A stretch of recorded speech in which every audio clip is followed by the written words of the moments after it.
let's go down and join pre-race ceremonies. Attendance to keep them safe. Dealer, we just ask that you watch over our country. We know that there's a lot of unrest and unknown, but we just ask that you be with our leaders and our military and all the men and women that fight for this country to keep us safe and to keep it free so that we can come here and do these things that we love to do. Dear Lord, we just honor you and glorify you, and we do all of this in your name. We love you and praise you. Amen. Here to perform our national anthem, please welcome singer and songwriter from Pottstown, Pennsylvania, Kendall Conrad. Oh, say, can you see by the dawn's early light what so proudly we hailed at the twilight's last gleaming, whose broad stripes and bright stars through the perilous fight o'er the ramparts we watched were so gallantly streaming, and the rocket's red glare, the bombs bursting in air, gave proof through the night that our flag was still there. Whoa, say, does that star-spangled banner again wave o'er the land of the free and the home of the brave? Let's give it up for And we are set to go racing here in the Pocono Mountains of Pennsylvania with the NASCAR Craftsman Truck Series. And the pre-race ceremonies complete then here in Pocono, the Tricky Triangle as it is known, and we are getting set for the NASCAR Truck Series Miller Tech 200. 80 laps ahead of us. Stages are 20, 20, 40. And 4 sets of tyres with fuel lasting 29 to 32 laps. 3 cars to the rear. That is Duzard, Sutton and Sea Green. This is longer than what we have had in the past. We've had 50 lap races round here. We've had 60 lap races round here, and we've had 70 lap races round Pocono before, but now we've got 80 laps ahead of us, so that'll be interesting to see how the teams deal with the extra 10 laps that we have this year.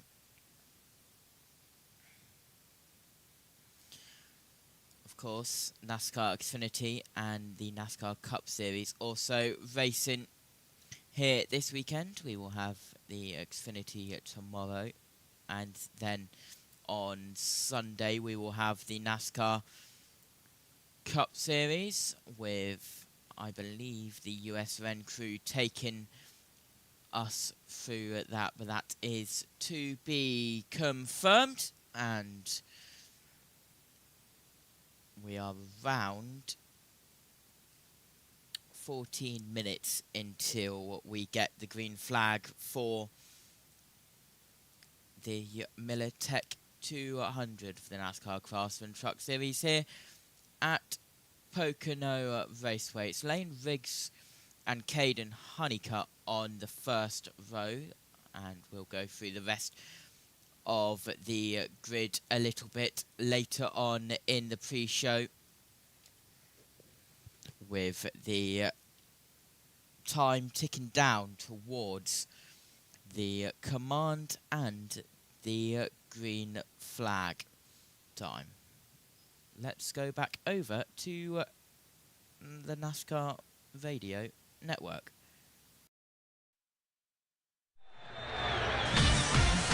Live on the NASCAR Racing Network, it's the NASCAR Craftsman Truck Series. Get a big thumbs up. Get ready to rock and roll past the race cars today, pal. Cool boys, let's execute. Have a good day. Today, the MillerTech Battery 200 from Pocono Raceway.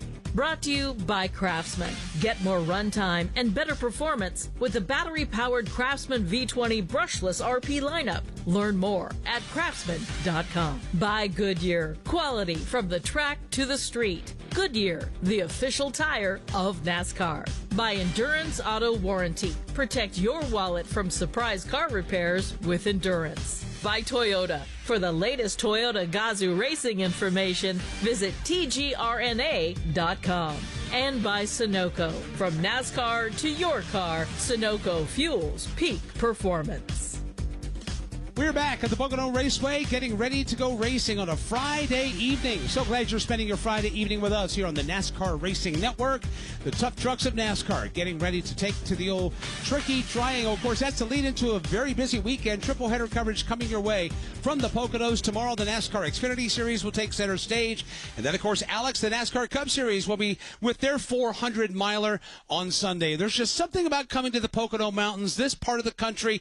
The state of Pennsylvania is rich with racing heritage and background.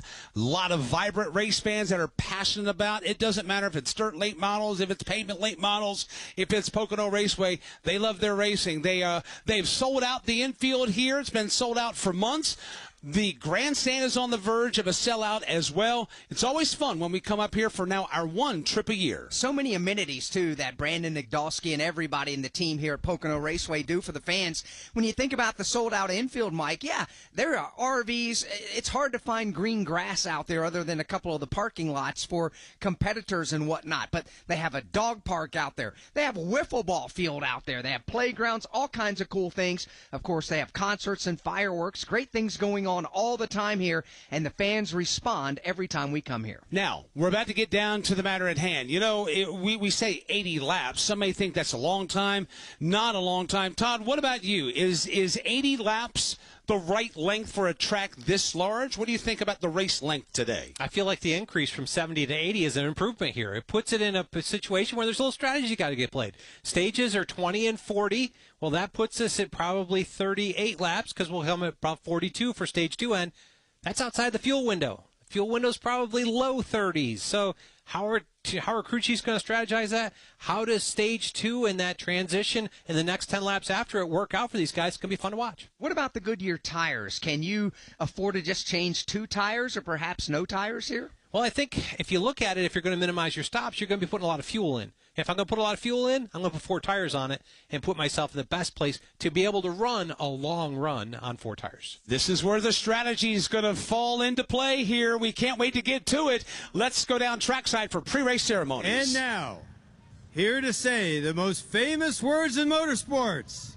please welcome MillerTech owner Lester Miller along with the MillerTech team. Drivers, start your engines! And with that, 35 NASCAR Craftsman trucks come to life on the pit lane as we close in on the MillerTech 200 here in Pocono. DIYers, ever start a project? Indeed, we are. Cars fired up then here at Pocono for the NASCAR Craftsman Truck Series. MillerTech battery at 280 laps ahead of us, as mentioned before, an increase from 70 laps which we had last year. And we will be going green in around 9 minutes time. 22:22 BST is the scheduled green flag time. That's 5:22 PM Eastern and 11:22 over there in Europe, with it being a 2:22 PM green flag time over there in Pacific time. Work home of the tough trucks of NASCAR.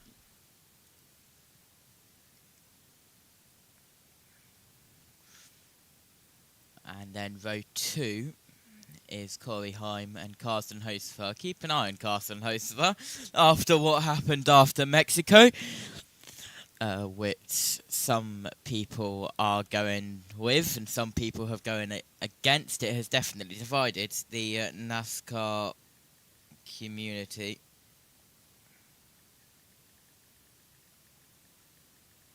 As we are just waiting for the NASCAR radio network to return, and we shall return you with them for the race broadcast, and maybe a little bit later transferring over to the booth in the TV studios and the TV broadcast booth there. But let's go back to the NASCAR radio network. Now, here's the starting lineup. Starting 35th is Dawson Sutton. Ben Rhodes starts 34th. Clayton Green will go from 33rd. Ryan Doza starts 32nd, and Norm Benning goes 31st. Dawson Cram starts 30th this evening with Tony Breidinger starting in 29th. 28th is Tyler Tomasi. Frankie Muniz will start 27th. Spencer Boys starts in 26th with Cody Dennison in 25th. Jack Wood will start 24th. Nathan Bird 23rd. Connor Jones starts in the 22nd spot with Matt Mills in 21st. Matt Crafton starts 20th. Daniel Hemrick goes 19th. Tyler Ankrum is the 18th starter. Luke Baldwin starts 17th. Ty Majeski goes 16th. Chandler Smith starts 15th. Rolling off 14th will be Grant Enfinger. Starting 13th is Stuart Friesen. The 12th starter is Connor Mozak, and starting 11th is Jake Garcia. Patrick Emmerling is in the field for Spire Motorsports. He'll start tonight's race in 10th with Brandon Jones of Tricon Garage in 9th. Rajah Caruth will take his Chevrolet from the 8th starting position. Andres Perez will start in 7th. Gio Ruggiero is the 6th starter with Tanner Gray 5th. Carson Hocevar starts in 4th. Corey Heim will roll off on the inside of the second row in 3rd. On the front row, starting 2nd is Caden Honeycutt, and Lane Riggs will lead the field to the green flag after qualifying with a time of 53.126 seconds and a speed of 169.409 miles per hour. Pocono Raceway is a triangle-shaped racetrack, just 3 turns. Front stretch is the longest of the 3 straightaways at 3,740 feet.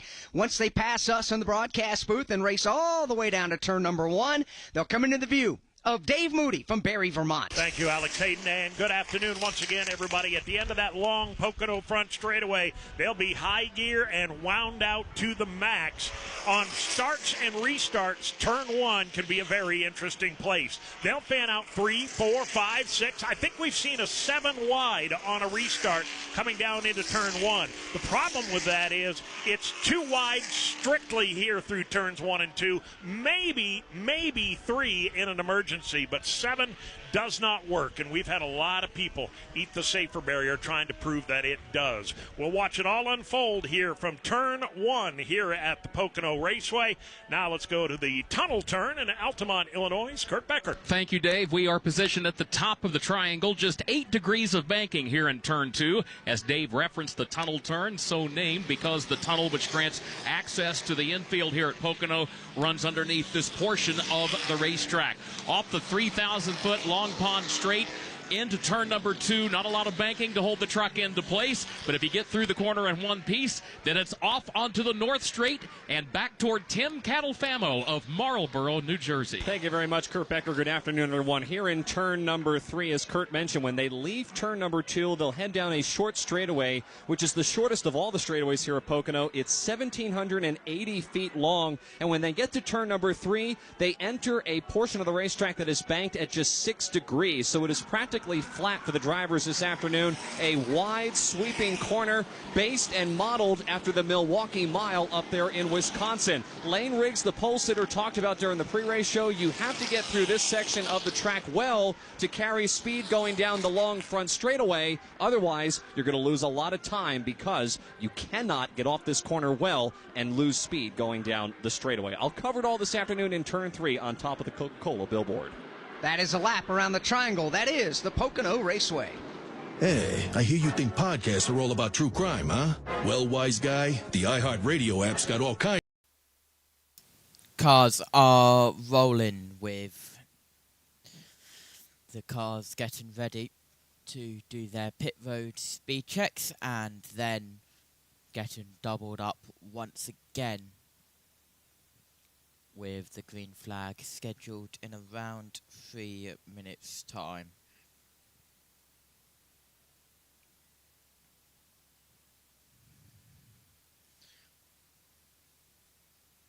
Around 2 minutes until the green flag drops here at Pocono Raceway for the NASCAR Craftsman Truck Series Militech Battery 200 at the Tricky Triangle.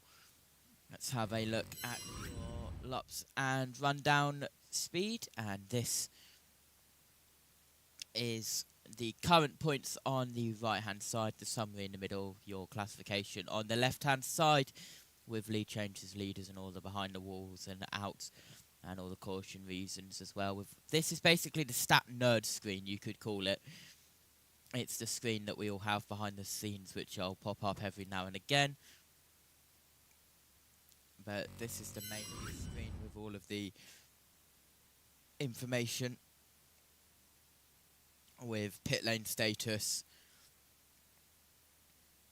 and race order. You can see all of the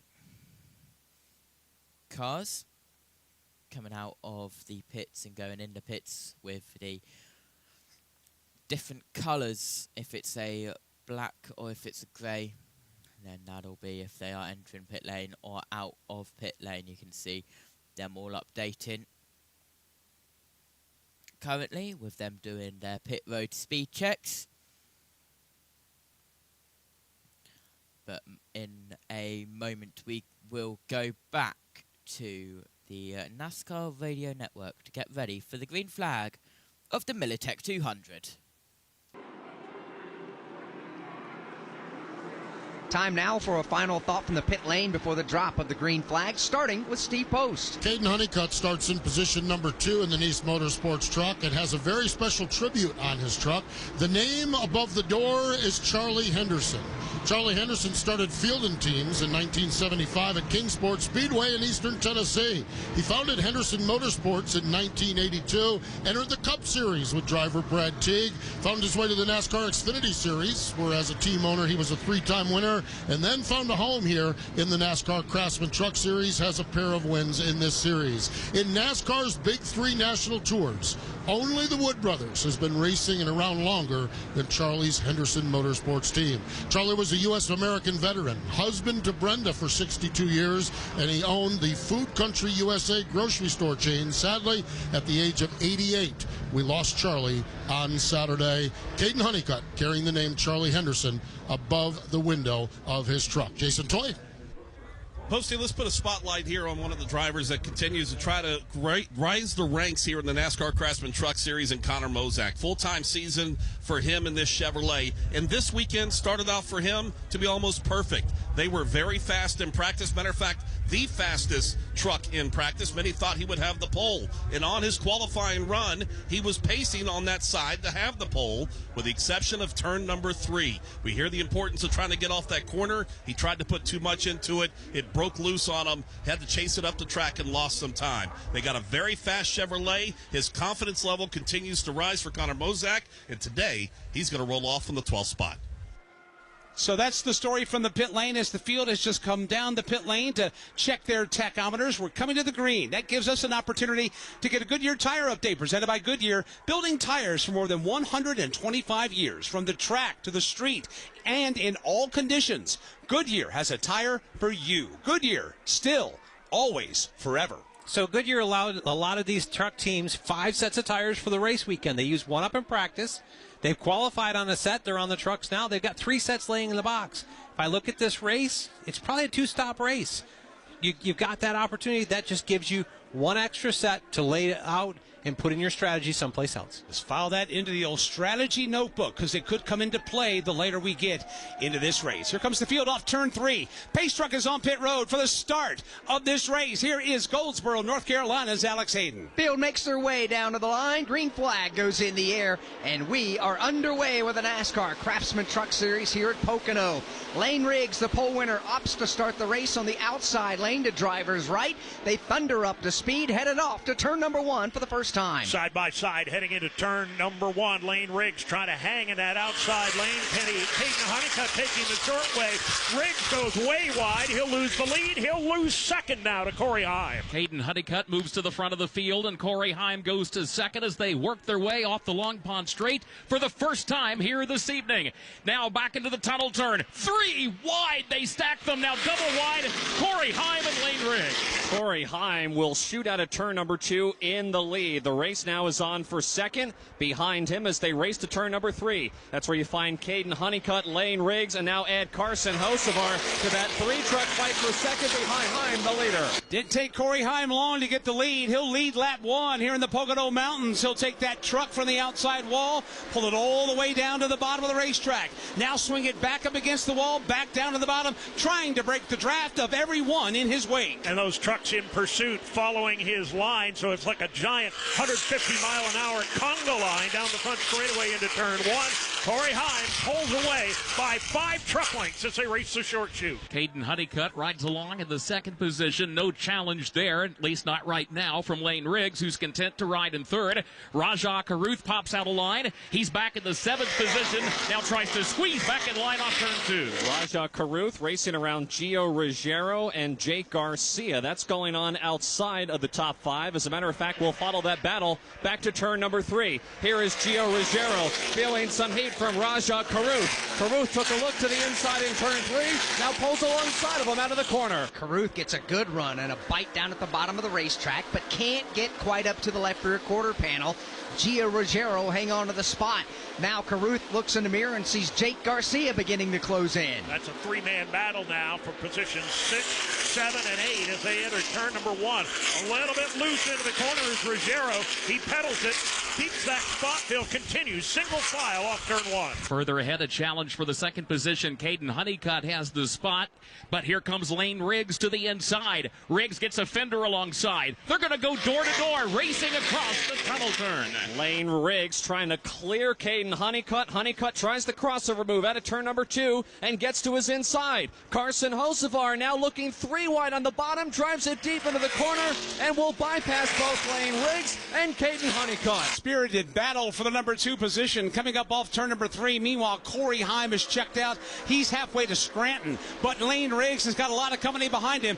Carson Hocevar is there. So is Caden Honeycutt. Now let's toss Tanner Gray into the mix as well. Carson Hocevar on the climb here in the early going. Has the crosshairs now set on Lane Riggs for position number 2. Riggs runs about a half a groove up off the bottom. Hocevar, though, unable to capitalize. He will stay in third for now, and then Caden Honeycutt is in fourth, and Tanner Gray completes the top 5. All of that well behind Corey Heim, who already flashes across turn 2. Here comes Corey Heim out of turn number 2 in his red, white, and black Toyota Tundra, leading the Lane Riggs truck by about 15 truck lengths into turn number 3. Here's Corey Heim. He rolls out of the throttle, takes his truck right to the yellow line through the corner. Up off of turn number 3, Corey Heim driving away from the field. Now Lane Riggs seems to have settled in and found a bit of a rhythm. He's gapped third place Carson Hocevar by 7, let's call it 10 truck lengths. Further back, the battle is on for the number 9 spot. Perez has the spot. You've got Garcia beginning to put some pressure on his tailgate. They run single file for the moment into the banking of turn number 1. A little bit behind them. That's where Stuart Friesen jumps to the bottom of the racetrack. He's going to pick up a spot as they exit off turn 1 to the short chute. He will move up. Stuart Friesen will into the 12th position at the expense of Chandler Smith. All of that traffic will line up and go nose to tailgate as they work off of turn 2. Watching all that traffic scramble out of turn number 2 against Stuart Friesen and Chandler Smith racing for a spot outside of the top 10. Further up, battle is going on between Andres Perez Delar, Jake Garcia, and Brandon Jones. They run single file into turn number 3. Here's Garcia looking low on Andres Perez Delar off turn 3. All of these trucks huddled up down to the bottom of the racetrack. Then they swing them wide up against the outside wall. Let's pick up Stuart Friesen right now. He is running back in the 12th position as he begins to apply pressure to Brandon Jones. Trying to slash his way forward, crack his way into the top 10 here in the first few laps, as he hoped in the pre-race that he could do. Closes in on the back bumper of the Brandon Jones machine. He's still a truck length back this time. Brandon Jones rides in the 11th position. position. Straight ahead of him is where Jake Garcia has occupied the 10th spot. That pack now comes back off the end of the Long Pond Straight. This time, nobody in that group will step out of line as they work off turn 2. Jake Garcia getting a little bit restless right now behind the Andres Perez de Lara Chevrolet Silverado. It's Perez in front of Jake Garcia. 2 truck lengths behind Garcia is Brandon Jones. Behind them, they're almost side by side through the corner. That's where you find Stuart Friesen and Chandler Smith. Good hard racing. This all going on around the number 10 position. All the while, Dave, Corey Heim has got this field covered, at least here in the opening 6 laps. Yeah, this is bad news for the competition. It took him 0 time at all to make his way to the lead.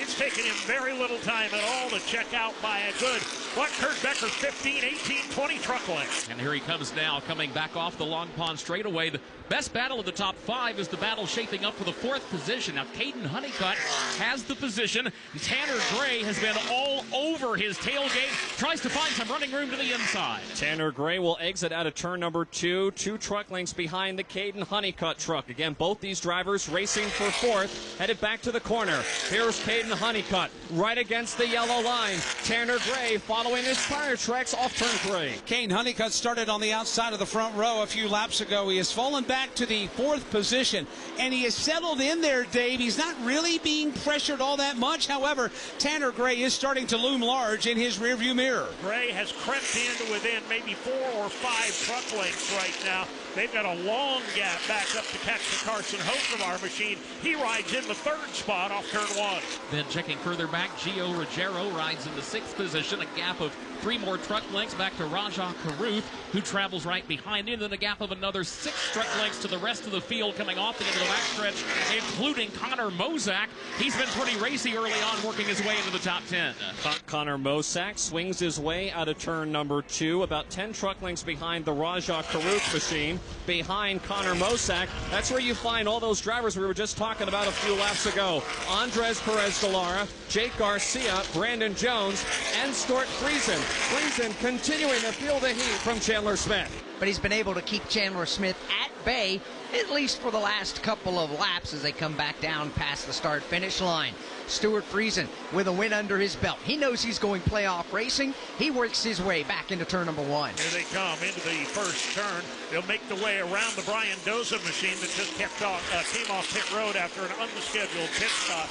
Stuart Friesen with a couple of truck lengths in hand still over Chandler Smith. That's the ongoing battle for the 12th position. Brandon Jones is still straight ahead, riding along in the 11th spot. No one making a move this time as they work into the tunnel turn and head on to the North Straight.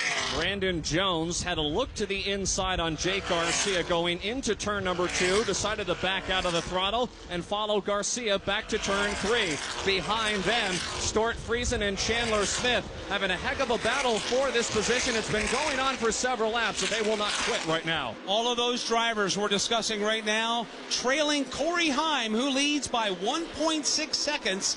9 laps have been completed, which leaves 11 to go in stage 1. Hi. 11 to go here in Pocono in stage 1 with Corey Heim, Lane Viggs out in front. Corey Heim leading by 1.778 seconds with Lane Viggs behind him. Then 1.3 seconds between Lane Viggs and Carson Hocevar from 2nd to 3rd. And if you're looking behind, the 28 and the number 6 has dropped down. They are now both 3 laps down, it looks like. One is 2 laps, one is 5 laps as Benin is in the pit lanes. They've both had a pit stop already, those 2 at the back, which is why they are multiple laps down, but they were already 30 seconds slower than everyone else before they were pitting. Let's go back down to the NASCAR Racing Network. The top 5 from Pocono Raceway. This is the NASCAR Racing Network, home of the tough trucks of NASCAR. With 9 laps now remaining in the stage. No changes in the top 5, as on to the next lap we now go. As we look at the laps and rundown.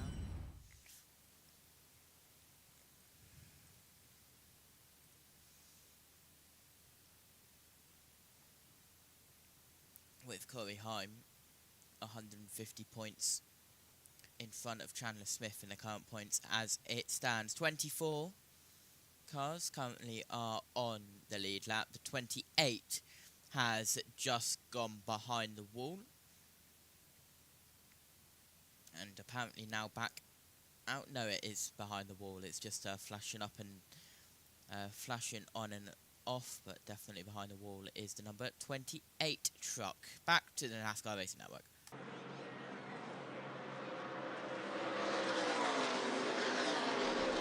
Back at Pocono Raceway, we continue under the green flag in the Miller Tech Battery 200. Corey Heim's lead now up to 1.9 seconds. We've got 8 laps to go in this opening stage. Here's a look at who's getting it done out on the track right now, presented by Craftsman. Your yard isn't overgrown, it's ripe with potential. Conquer whatever it throws your way with the Craftsman V20 brushless RP outdoor lineup. More runtime, better performance, and fewer frustrations. See craftsman.com for details. If you look at the cars that have come to life here, really the impressive run for me, Ben Rhodes. He didn't qualify, started at the back. I think he ended up starting about 32nd. He's driven his way all the way up to 15th at this point, passing a bunch of really good cars. And he needs something positive to happen. Right now, he's on the outside looking in.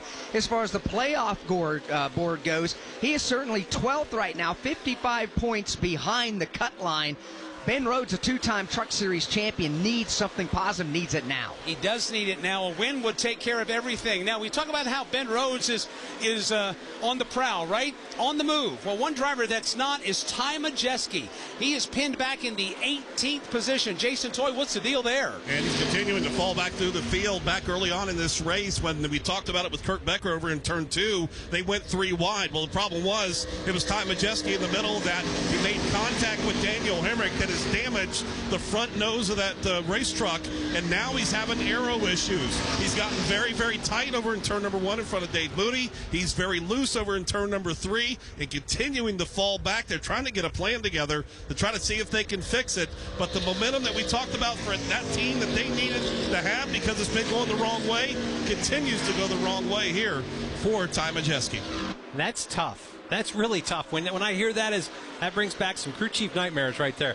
Turn 1, turn 3, to be tight in 1 and loose in 3, like I feel like you got to change a left rear spring to fix that, and you can't do that here during the race. So they've got some work to do with track bars and air pressure and try to find some balance for the Ty Majeski. So how, psychologically, as the crew chief, do you convey that message to your driver, knowing that you're going to have an uphill battle the rest of the way? Yeah, we're going to keep working on it. I'm going to work on, and you're going to separate the two. I'm going to try to get you freed up, maybe with some track bar down in turn 1 and 2, but I'm going to work on getting the air pressure down where I can get the front end turning for 1 and 2, for 1 and 3 as we are here with truck. So what would take precedence? I would imagine that you would want the truck handling the best in 3, because if you get there, you're coming to the money at the end of the race, and that could win you the race if you're in the right spot. Yeah, it does. I think turn 3 takes a little precedence over it, but turn 1 leads to the second longest straightaway here. So there isn't a good way to say I can take this one and throw that one away. You got to find balance between the two corners. Corey Heim continues to show the way. No problem with the balance of his truck, at least if there is. He is making up for it in other ways. His lead now 2.5 seconds. Corey Heim has led the opening 15 laps of this race, and in doing so, he only needed 3 laps to take over 10th all-time in NASCAR Craftsman Truck Series in laps led. He has done that and passed Todd Bodine now in 10th all-time laps led. He's already got 15 wins under his belt. Only thing missing off of his truck resume, Mike, is a championship. And I believe that he's well down the path of perhaps maybe getting in position and scoring that. Was close last year at the end of 2024. Looked like he was going to do that, came up short at Phoenix, but you're right. That is the only thing that's missing from his mantle. That championship will come And what also is going to come down the line for him will be his step up to the NASCAR Cup Series whenever that step happens. It's in play. He has the talent and the skill set in order to make that jump. He absolutely does. You got to wait for the right opportunity, and we don't know the ins and outs of his contract situation, but Corey Heim right now is making the best of the 2025 campaign in the NASCAR Craftsman Truck Series. I mentioned his lead 2.5 seconds. Steve Post running second. Behind him is Lane Riggs in the Ford. Lane Riggs running in position number 2, as you mentioned, Alex, and he's reporting that the truck is just tight, especially down in turn number 1. He's not bad in turn 2 and turn 3, but the truck is very tight in turn number 1. Looking up pit road, we're getting ready to have some pit stops. His crew chief, Lane Riggs' crew chief, said, just bring it down. We'll work on it here during the break. Carson Hosevar, the first one, going to bring the trucks down to the attention of the crew here as pit stops. And basically what they're doing, they are flipping the stage. So pit now, and then they will be able to not pit at the end of stage number 1. Carson Hosevar brings his truck in to the attention of the crew. Crew around to the right side of that automobile. Going to be 4 tires, Sunoco Racing Fuel. Raja Karut is in as well. Jason Toy, more trucks in front of you. Tanner Gray, the first over on this end of the pit road to make the stop. Sunoco Fuel going in left side. 4 Goodyear Racing Eagles already on. Gio Ruggiero tops about 6 pit stalls behind them, very slow on the left front. They lose a lot of spots here on the pit lane for Ruggiero. So some green flag stops. We look up off of turn number 3. Who's going to come to pit road this time? There's another truck that will peel off. It's race leader Corey Heim, who's going to forego stage points and a potential stage win. He's going to get his truck down to pit road speed. Turn 1, hard into the outside wall goes Cody Dennison. He's flirted with the safer barrier a couple of laps in a row. This time he wallops it on entry to turn 1. And we stay under the green flag as Corey Heim makes his pit stop in front of Steve Post. Heim brings the truck in, the Safe Light Toyota. Crew around to the right side. He has said nothing about the truck. The lap times and the performance kind of speaks for itself. A little slow on the right rear of it. Now around to the left side, a pump and a half of the jack. Sunoco fuel can is engaged. Make sure they get all the fuel in. All the fuel in. Corey Heim, there he goes. He's down and away. So Corey Heim gives up the opportunity to get stage points, comes to pit road. He's thinking big picture on this one. That will turn the lead over now to Lane Riggs with 2 laps to go, and now the caution flag is flying here at the start-finish line, which will effectively end stage number 1. Riggs was about to put looked like he was about to put a lap on some of the drivers at the back of the field to try to get Tony Breidinger and maybe Tanner Gray a lap down. He was on their back bumper as the caution flag just came out. Looks like some debris has come off the Cody Dennison truck when he hit the wall in turn 1, and he hit it a ton. He was able to keep the truck off the wall, pull it down to the bottom of turn number 1 and onto the Long Pond straightaway. Looks like he may have lost a tire carcass there just exiting the tunnel turn, and NASCAR feeling that piece of debris was going to hinder things. So it puts us under the caution flag. We're on the final lap of stage 1, and it will be Lane Riggs who will capture the stage win. To Steve Post. Well, you got Grant Enfinger, who is on the pit lane. He came to pit road with the pits closed just a moment ago, made his way down there, a long pit stop. So Grant Enfinger pitting while the pits were closed. And, Steve, let's check back in with, actually. Yeah, that's a flat left front tire for Grant Enfinger. Flat left front tire for Grant Enfinger. So you're not going to ride around here waiting for him to open pit road. He came down, put a new tire on that truck. So Grant Enfinger back out on the racetrack, Todd, and that's a tough break, but again, the caution was out. Yeah, the caution's out. Pit road's closed. He'll start tail end because of coming to pit road with the pit road closed. But if you leave that truck out there for 3 more laps, that's many, many miles. You could have that tire tear apart the nose and fender. So a good decision by them to come here, take their lumps, and work forward from there. So it's Lane Riggs who gets the win in stage 1. With Caden Honeycutt finishing in 2nd. Connor Mosack cycled to 3rd. Andres Perez finished in 4th, and it was Jake Garcia in 5th. Stuart Friesen finished in 6th. Brandon Jones in 7th. Chandler Smith in 8th. Tyler Ankrum 9th, and Ben Rhodes finished stage 1 in 10th. Kyle Larson brings. And then in 11th, it's Patrick Emmerlin. 12th, Daniel Hemrick. 13th, Tyler Jetski. 14th, Jack Wood. 15th, Connor Jones. 16th, Matt Crafton. 17th Luke Baldwin, 18th Dawson Sutton, 19th Corey Heim, and 20th rounded out the top 20. The 42 truck of Matt Mills. Okay, under caution here. After Cody Dennison hit the wall hard in turn 1, we stayed green, but then the tyre came apart and it came off of the Cody Dennison number 2 truck, and that is what triggered the caution. And that was at turn 2. That's when the tyre left the truck. So that was where the debris caution was thrown from. And of course that happened near the end of stage 1. So we are now in the stage break, which is just an extended stage break due to the caution which happened a couple of earlier on. So caution and green and white checkered for the 34 truck of Lane Riggs. Okay, it's another 20 lap stage here.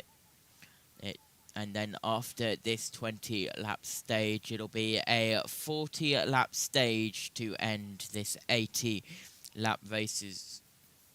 Currently working lap 21 with 59 laps to go. We've had 20 green laps and 1 yellow lap at the moment, but that will go up as we progress through this caution. 33 cars are running, 28 are on the lead lap, 2 are behind the wall.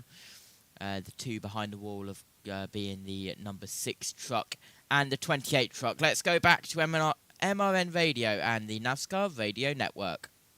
To Pocono Raceway, stage 1 is over, and Lane Riggs stayed out on the racetrack when others committed to coming to the pit lane for service, so he will become the second different leader of this race. Corey Heim has led 17, Lane Riggs has led now 4, and this is going to set up an interesting scenario for stage 2. We're under the caution flag, and the stage is only 20 laps long. Well, we've already got 19 to go.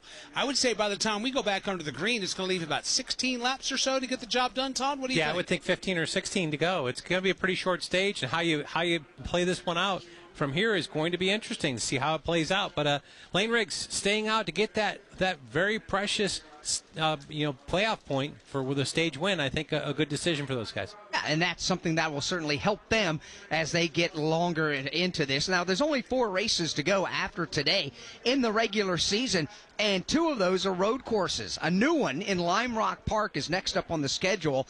Then you've got the short track at Lucas Oil Raceway at Indianapolis Raceway Park. Back to another road course at Watkins Glen International, and then another short track to end up the regular season at Richmond Raceway.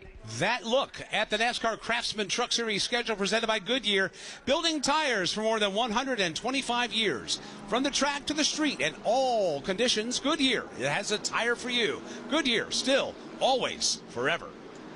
Well, as we get down to it, Todd, if you haven't gotten your win or you're in the playoffs point-wise at the moment, how important is it now to try to solidify that with just these 4 races if you have the opportunity? Yeah, it's ultimately that's the make or break as you look at it here.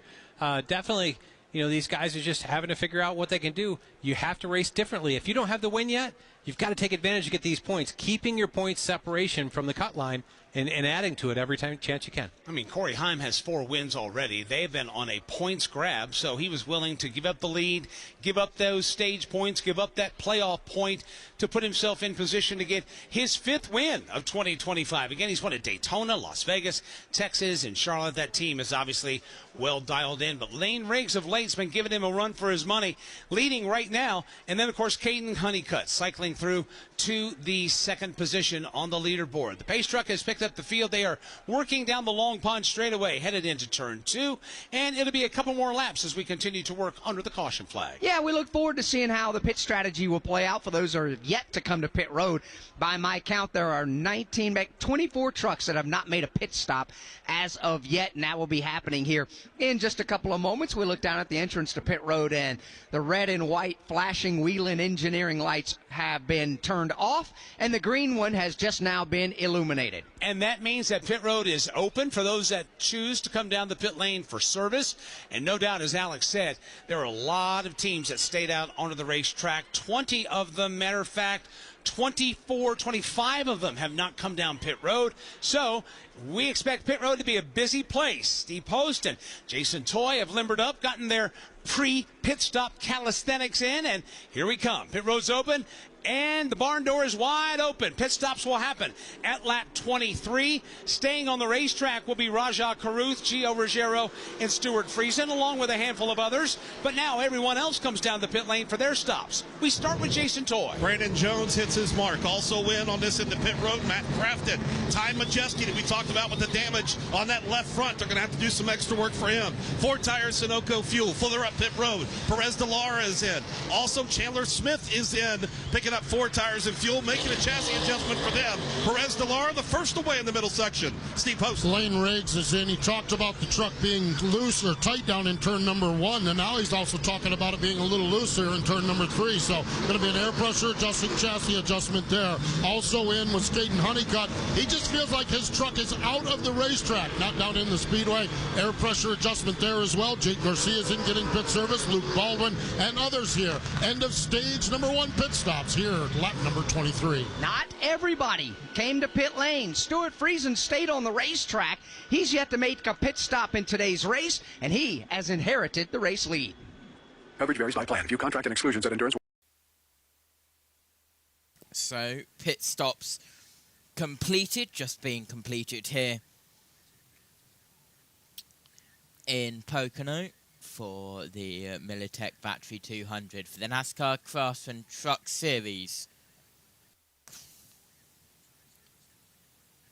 Stuart Friesen, Corey Heim, Carson Hostfara, your current top 3 with Tanner Gray, Connors Mozak, Lane Viggs, Andreas Perez de Lara, Caden Honeycutt, Taylor Ankrum and Patrick Emmerin, your top 10. Jake Garcia is in 11th with Chandler Smith 12th, Ben Rhodes 13th, Jack Wood 14th, and Brandon Jones in the number 1 truck is 15th. Luke Baldwin, Matt Mills, Matt Crafton, Connor Jones and Dawson Sutton rounds out your top 20 here at Pocono Raceway. Still under caution for the debris in turn 2 and the conclusion of stage 1, when we will go green in a couple of laps time, or as soon as we possibly can. This is a 20-lap stage, and we only have at the moment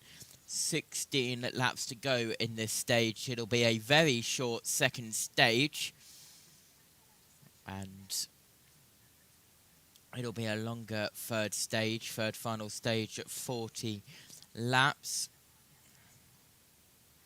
But stage 1 and stage 2 are the same length, but of course the second stage has to have the stage break caution factored into it as well. We've been going just under half an hour, 29.5 minutes now, and we are already done in stage 1. Average race time for this race is 1 hour and 47 minutes, but remember this race has been extended by 10 laps this year, so we will see how that factors in the average race time. Let's go back to the NASCAR Racing Network. We welcome you back to Pocono Raceway. Stage 1 is in the books. It was won by Lane Riggs after Corey Heim short-pitted 2 laps prior to the end of the stage. Now, everybody with the exception of one team has yet to make a pit stop, and that is the current race leader, Stuart Friesen. Yeah, if you look at this, and I've not talked to them, but just trying to think my way through this, the fuel window for these trucks was in the low 30s. These caution laps are good for 2.5 to 1, so if you run 6 of them here, we gain probably 3 laps of running, 4 laps of running. So that low 30s, say 32 or 3, now becomes 36 or 7. Well, if I can get to 36 or 7, I can stop in short stage 2 at that point. Stuart Friesen might be trying to get this all the way to the point where he can get just short of stage 2 and come in pit road, shorten the stage there. That taps into the strategy that we were talking about earlier, and it would appear that Stuart Friesen is doing exactly that. They come to the line, 1 to go. Next time by, we will go back under the green flag. Stuart Friesen is posted as the leader. Corey Heim is second. Carson Hocevar is third. Tanner Gray is fourth. Running fifth right now is Connor Mosack. Lane Riggs will restart in sixth. Andres Perez in seventh. Kate Honeycutt in eighth. Tyler Ankrum ninth. And Patrick Emmerling in 10th. 11th at the moment is Jake Garcia. 12th is Chandler Smith. 13th is Ben Rhodes. Jack Wood is 14th. 15th is Brandon Jones. 16th right now is Luke Baldwin. 17th for the restart, Matt Mills. Matt Crafton is 18th. Connor Jones is 19th, and 20th is Dawson Sutton. Tony Breidinger is 21st. Spencer Boyd is 22nd. Daniel Hemrick is 23rd. Ty Majeski is 24th. 25th is Raja Karuth back on the lead lap.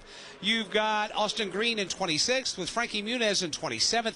Tyler Tomasi in 28th. Gio Ruggiero 29th, and Nathan Bird in 30th. 31st, one lap down, is Grant Enfinger. Had to make a second unscheduled stop.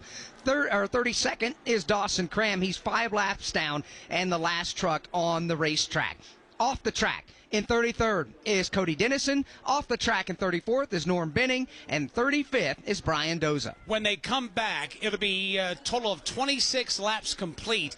Only 14 laps will remain in this stage, and I'm sure it will be a scramble. You got to get all you can get on these restarts, and we've seen them on the initial start today. They'll stack them 2 and 3 and 4 wide. They have ample enough room in which to work as they race down this long front straightaway here at the Pocono Mountains of Pennsylvania, the Pocono Raceway, and of course they'll make their way into the funnel in front of Dave Mooney. That's in turn number 1. Here they come now into turn 3. They are lined up double wide for the restart, and it will be Corey Heim that'll restart on the inside of row 1. Stuart Friesen will restart on the outside of row 1 as the pace truck hits the pit lane, and we are set to rock and roll again here in the Poconos. Here they come. They got to get to the restart zone. They do that. Stuart Friesen on that outside lane gets back on the throttle, but Corey Heim is going to match him stride for stride down this long front straightaway, easily reaching top gear before they head off into turn number 1. Side by side into turn number 1. Everybody minding their manners for the most part.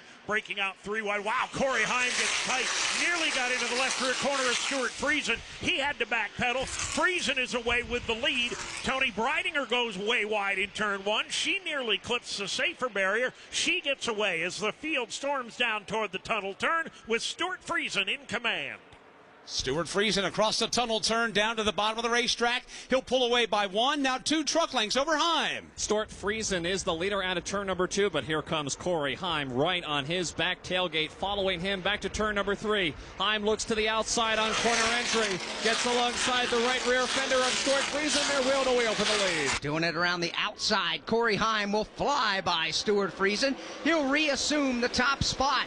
Now Stuart Friesen in second, looks in the mirror, sees a hard charging Carson Hocevar for the spot. Hocevar breaks out of line. He's going to go to the inside on entry into turn number 1. He powers underneath Stuart Friesen. Moves Carson Hocevar to the second spot.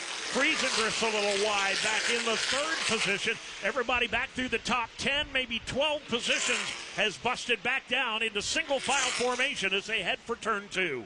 Stuart Friesen, again, running right now in the 3rd position behind the 2nd place driver of Carson Hocevar, who is chasing the leader, Corey Heim, off turn number 2. That's how the top 3 run. Right now running in the 4th spot, that's Jake Garcia. Connor Mosack holds down 5th. Behind them, chains for position inside of the top 10. Lane Riggs moves around Caden Honeycutt and takes that spot away. Caden Honeycutt tried to squeeze down in line, and it was a tight squeeze coming off turn 3.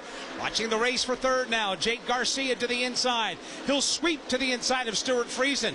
Give Garcia 3rd, Friesen 4th. Mosack following all this from 5th. Stuart Friesen giving up spots now as the battle is on for the lead. Carson Hocevar is going to jump to the bottom of the racetrack and make a run at Corey Heim. Heim with a good deal more momentum off the top of turn number 1. He'll fight him off at least for the moment. But Corey Heim has got some company on the back bumper in the person of Carson Hocevar. Here's Hocevar now. He looks to the inside across the tunnel turn, still chasing after Corey Heim. Carson Hocevar in the wake of the race leader, Corey Heim, this time as they race their way back to turn number 3. Corey Heim enters the corner high. Now lets his truck coast down to the bottom of the racetrack. Carson Hocevar in lockstep formation behind him. Off turn 3, they race back to the start-finish line. Here's Corey Heim. Here's Carson Hocevar. It's a 2-truck breakaway up front. Jake Garcia in hot pursuit trying to make this happen. Meanwhile, Friesen's starting to feel more heat from the tailgate. Caden Honeycutt, others are as well, stacking up at the back door. Honeycutt is right there challenging Stuart Friesen. That's the battle for position number 4. He looks to the inside. Tanner Gray down the back straightaway. Friesen trying to hold him off. Friesen still has the 4th position, at least for now, and for how long as they come back into turn number 2. Tanner Gray takes another look. He will start to shift lanes down to the inside just as quickly as to square back up behind Friesen. Tanner Gray right now holds down the 5th spot, about a truck length behind the Stuart Friesen machine. Further behind them, they are really mixing it up. You find Ben Rose, Chandler Smith, and a couple of other drivers really on top of each other into the corner. Ben Rose trying to move around Patrick Everling. That's happening outside of the top 5. It is, as that's a good race there as they make their way down the front straightaway. Connor Mozak will look in the mirror. This is racing from 6th on back. Caden Honeycutt, Lane Riggs, the stage 1 winner. He's in that mix as well. Feinting back and forth, diving high and low. A, trying to break the draft, and B, trying to find some room to move. Lane Riggs looking to the inside. Can't find any Dale A to make work to the inside of Honeycutt. Further ahead, the challenge is on for the 4th position. Here comes Tanner Gray. He's down to the inside of the Stuart Friesen machine. Friesen to the outside. Gray to the inside. Gray charges into the tunnel turn and takes the spot. Nice move by Tanner Gray. He will take 4th away from Stuart Friesen. Behind them, here is Lane Riggs pulling right up to the back tailgate of Connor Mosak. This is the race for 6th. Mosak takes a defensive line in the turn 3, slides wide. Lane Riggs trying to get around him on the outside. Here comes Lane Riggs around the outside, around the outside. He'll make that pass coming to the start-finish line. He will complete that pass. Mosak now in the rearview mirror. Caden Honeycutt closing in, and others as they begin to stack up for position. Yeah, that's where the action is, toward the tail end of the top 10. They make their way into turn number 1. Lane Riggs feeling the heat on his back bumper from Connor Mosak. Mosak, in turn, has got Caden Honeycutt for company. You've got Connor Mosak in the 7th position. He's got Caden Honeycutt right behind him in 8th. Here they come back into the tunnel turn. Tyler Ankrum seeking to join them. And Ankrum, the first driver to pop out of line from 10th. Tyler Ankrum able to drive around Andres Perez-Delar and take that spot away off the tunnel turn. Up front, Carson Hocevar is staying with the leader, Corey Heim. He trails Heim by 2 truck lengths off turn 3. Took a shot at him a moment ago at the end of the front straightaway, but Corey Heim had a much better exit of turn number 1 than Hocevar. They now chase each other. About 3 truck lengths separate 1st and 2nd. Yeah, Corey Heim, either his truck has gone away a bit since the early stages, or Carson Hocevar's team made some dramatic improvements to his Chevrolet. He's just 2 truck lengths now behind Corey Heim as they exit turn 1. They work their way back off of the turn and onto the Long Pond straightaway with Corey Heim still at the front of the field and Carson Hocevar just following the tire tracks, but closely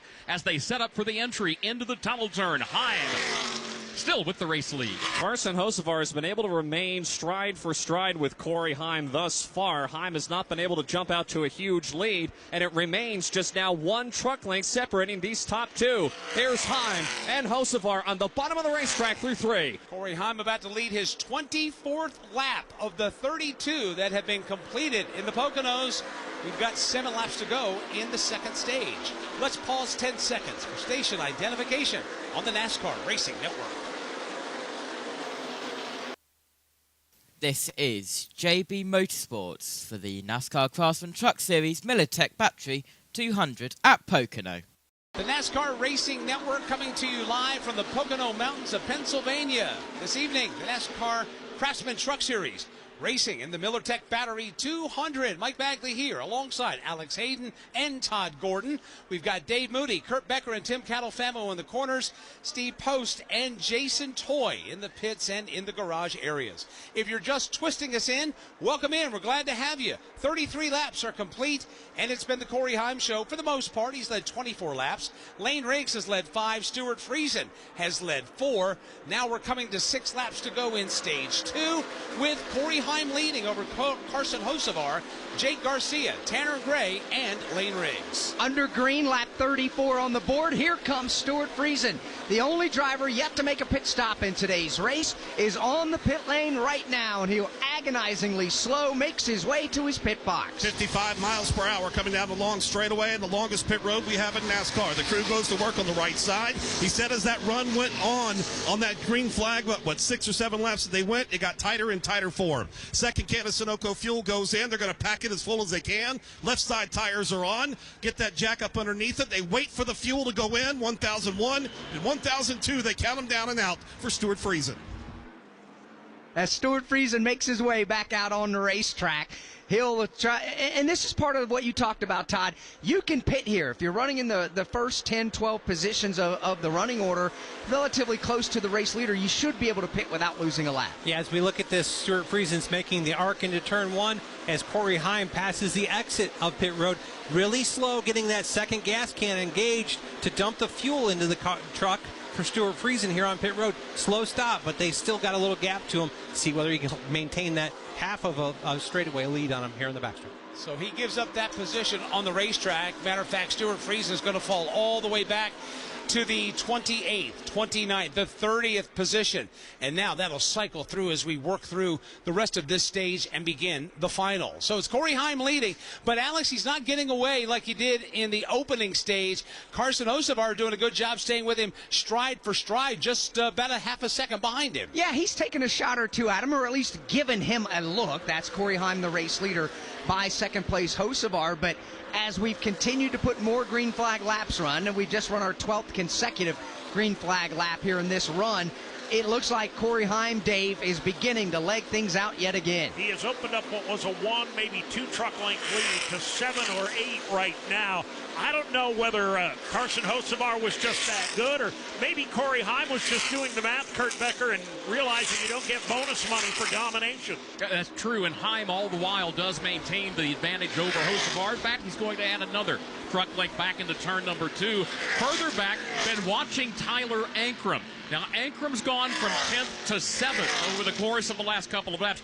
Long way from race leader Corey Heim, but Tim, just the same, a strong run so far for Tyler Ankrum. Yeah, Tyler Ankrum having a nice day so far this afternoon at Pocono Raceway. Another driver that's starting to make his way forward is Ben Rhodes. A lap ago, he got alongside the Connor Mosack Silverado, made the pass going into turn 3, and now trails Ankrum by 2 truck lengths. 1 lap ago, Chandler Smith came down the pit lane for his service. That happened at lap 36. Now we've got 3 laps to go in stage 2. The leaders are in 1. Leaders make their way off turn 1 to the Long Pond straightaway. How much better a pit stop did Chandler Smith get? He's half the length of the Long Pond straightaway ahead of Stuart Friesen, who pitted just a couple of laps before. Here come the leaders working back toward the tunnel turn once again. A lot of daylight opening up from second place Carson Hocevar all the way back to Jake Garcia in 3rd, but he's got company there in the form of Lane Riggs. Lane Riggs starting to close in on Jake Garcia for the 3rd spot. Those 2 trucks separated by about 3 truck lengths. Up front, Corey Heim exiting turn 3, leading Carson Hocevar by 7, but it is now 20 truck lengths back to the Jake Garcia truck in 3rd. And race leader Corey Heim will stay on the racetrack. He'll come by the start-finish line, 2 laps to go in the stage. Pit road is closed as the leaders will race off to turn 1. In stage 1, he bypassed the stage points in order to execute his pit strategy. This time around, it looks like he's going to run it all the way to the green and white checkered flag. Behind them, battle beginning to shape up for the number 3 position. Lane Riggs has got company from Jake Garcia. Yeah, that's been an excellent battle in the top 10. They've gone back and forth and diced it up. Lane Riggs finding a way to get by to take 3rd, but Garcia very much right there, hounding him right on the tailgate. That battle continues off turn 2. Jake Garcia now will concede that spot to Lane Riggs. Riggs moves to 3rd, Garcia to 4th. Up front, here's Corey Heim for the final time in stage 2, heading back to the main straightaway. Here he comes, Corey Heim looking for that final lap opportunity. 1 lap to go in this stage. Going to be Heim leading over Carson Hocevar. Last time, it was about a second. Now it's 1.2, Dave, as Corey again wants to tiptoe away with this thing. Yeah, he's doing a pretty good job of doing exactly that. Carson Hocevar can only watch from a distance It's that 1.2 second lead continues to increase for Corey Heim. All the while, Stuart Friesen has managed to stay in front of the race leader. Here comes the Friesen truck now, back through turn number 2, and now about 20 truck lengths back. Here's the race leader, Corey Heim, off turn 2 once again. Corey Heim with clear racetrack in front of him. He is not going to run down the Stuart Friesen truck before the end of this stage, and Carson Hocevar still remains about 10 truck lengths behind the Heim truck. Here is Corey Heim working his way through the corner off turn 3. Corey Heim looks for the stage 2 win as he exits the corner and back on the throttle. Green and white checkered flag high in the air out of the right hand of Chief Starter Rich Keeter. And indeed, stage number 2 will go to Corey Heim.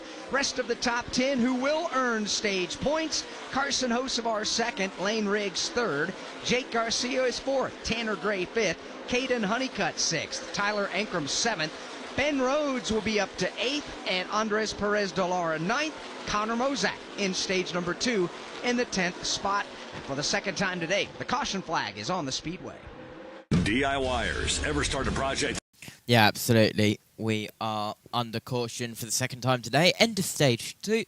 Probably the shortest stage you will ever have in a NASCAR Craftsman Truck Series. Over 25% of that stage was under caution from the stage 1 stage break, believe it or not. 40 laps is the final stage. We are already 39 laps remaining in this one, as on lap 41 of 80 here at Pocono for the NASCAR Craftsman Truck Series. Miller Tech Battery 200. Corey Heim, Carson Hocevar, Lane Riggs, your top 3 in that stage. Well, it paid off for Corey Heim,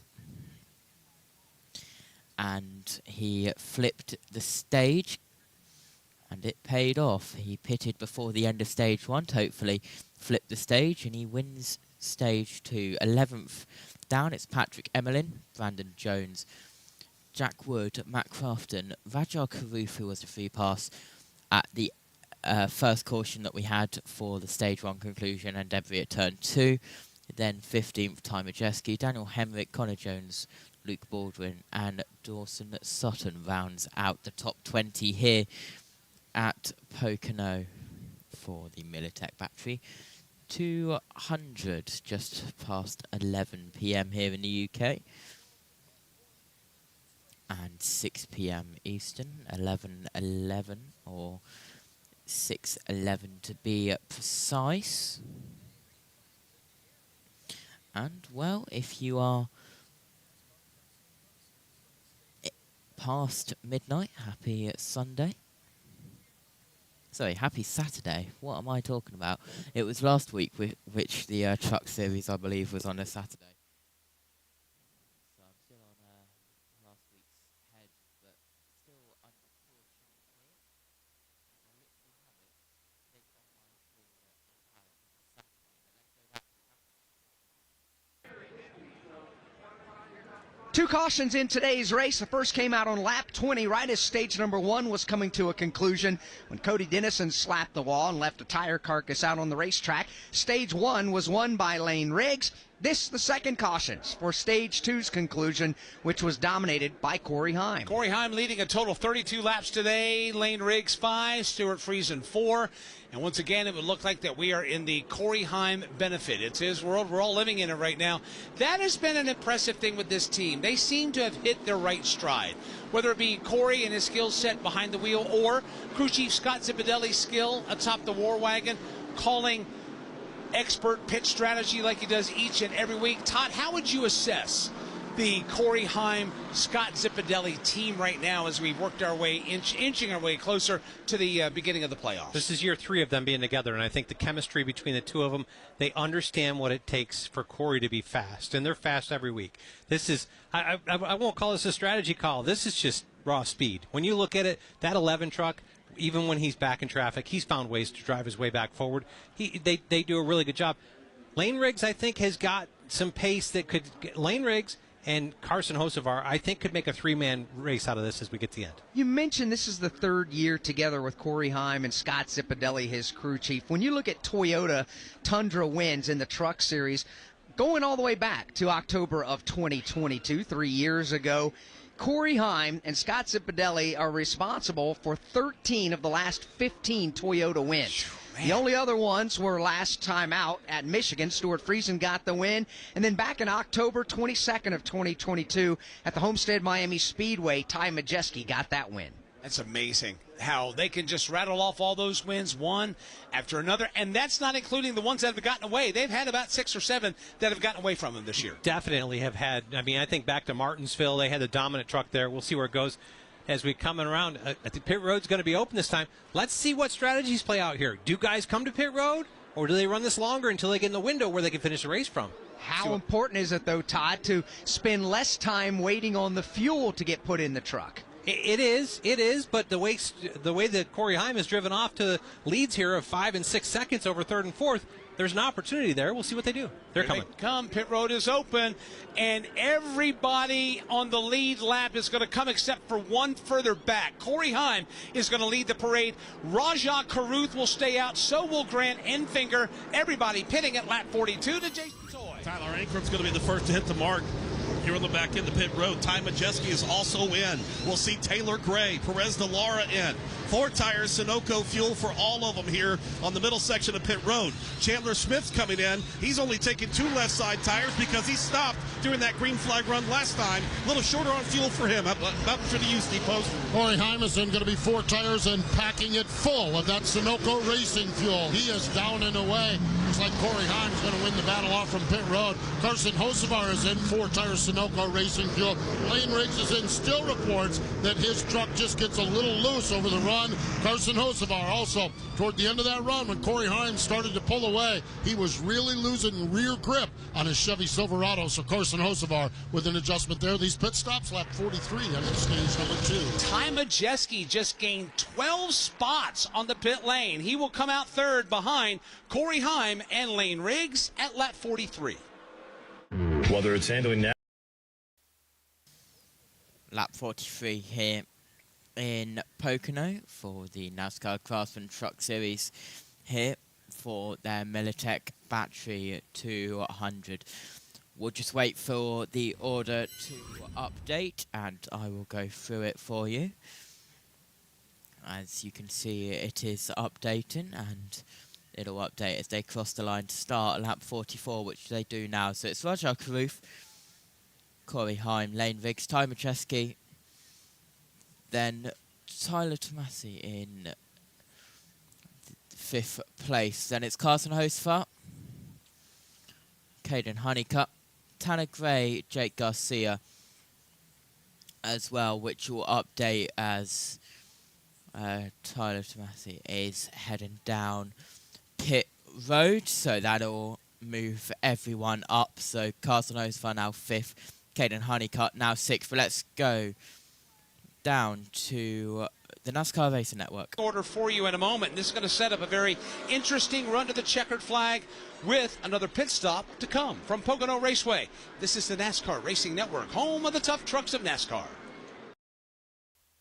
Yeah, absolutely. So the order being updated once again with 3 cars, 3 trucks coming down pit road. The 69 truck, the 76 truck, and the number 9 truck of Grant Enfinger, all coming down pit road. And we will wait for the order to be updated as they come round to start lap 45 of 80 here at Pocono. 36 laps to go. Of course, it would be 26, but this race extended by 10 laps this year. It's been 50 laps before, it's been 60 before, it's been 70 before, but up to 80 laps. And everyone's saying that it is an improvement going back up to 80 laps here at Pocono for the NASCAR Craftsman Truck Series. Let's go back to the NASCAR Racing Network. They'll give you the full rundown as we get ready to go back to green. back at Pocono Raceway getting ready for a restart. Field should be getting the one-to-go signal when they come back to the start-finish line. And when they do, Rajah Caruth will be the first to accept it. That is, if no one decides to duck in and do a splash and go. Todd Gordon, what's the likelihood of, as we come to the green flag here, some folks may stop for basically every ounce of fuel they can get in their trucks? If I'm buried in the back like Grant Enfinger, I'm going to do that. As we come to one to go, I'm going to top off, make sure I'm full. I mean, if you're back there, there's opportunities to, why not put a little more fuel in? If it goes green or if we get a caution, it just puts you in a better fuel situation as you go. I'm not going to pit from the lead to do this, but maybe from the back. Well, nobody is pitting from the front, although there are a handful of trucks that will come and do the splash and go. And as we come to the line, we're getting the one-to-go signal, and the first of which will be, it looks like, the niche trucks, also some Tricon trucks. Everybody now just trying to get a splash and go. Jason Toy, Gio's in front of you. Yeah, Gio Ruggiero going in. They're putting that can of Sunoco fuel in, just enough to pack it in for them. Further up pit road, Matt Mills is also in, and Connor Jones, Steve Post. Luke Baldwin is in, going to get that top off with fuel. Frankie Muniz is in. Tony Bradinger is in as well. Also in is the Rackley War truck of Dawson Sutton. So topping them off with fuel and sending them back out on the speedway here with green flag run of 34 laps to the end of this one. Rajah Caruth will be the race leader. He was last on the pit lane on lap number 24. He would be the only one that has not come to pit lane since, lap 43. So Todd Gordon, Rajah Caruth, his crew chief, Kevin Bono Mannion, they got the big win back at the Nashville Super Speedway and have guaranteed themselves a spot in the playoffs. Is this a play that they're doing right now because they have that luxury? Well, I think some of it, I don't know that I'd say it's as much that luxury. They got the free pass at the stage one, so they're already in the back of the field. This is a way to manufacture some track position. Hopefully they can put themselves in a position where if you're still in the back of the field, you've got to figure out how to come forward. Here's a great way to reset yourself forward, thinking that other guys are still going to have to come for a splash of fuel. If you get out there for 5, 8, 10 laps, maybe we got enough gap on them, we could put tires on and fuel in it and get ourselves the end. We have now entered the final stage of the race presented by Goodyear, building tires for more than 125 years. From the track to the street and in all conditions, Goodyear has a tire for you. Goodyear, still, always, forever. Yeah, we can't thank Goodyear enough for their continued high-level involvement in the sport of NASCAR racing. The only thing that touches the racetrack on any given NASCAR machine are the Goodyear tires. Here they come into the restart zone. Green flag goes back in the air. Rajah Caruth has a tailgate full of Lane Riggs. On the inside lane, Corey Heim is being shoved for all he's worth by Ty Majeski. They are side by side down the front straightaway into turn number 1, back around 6th or 7th. They're 3 wide, maybe 4 wide. Everybody's going to get away with it as Chandler Smith was down below the yellow line on entry. Corey Heim will lead the field away. Rajah Caruth around the outside for second. They race hard up the Long Pond straightaway. Caruth will grab that position. Lane Riggs now fighting to hang on the number 3 spot.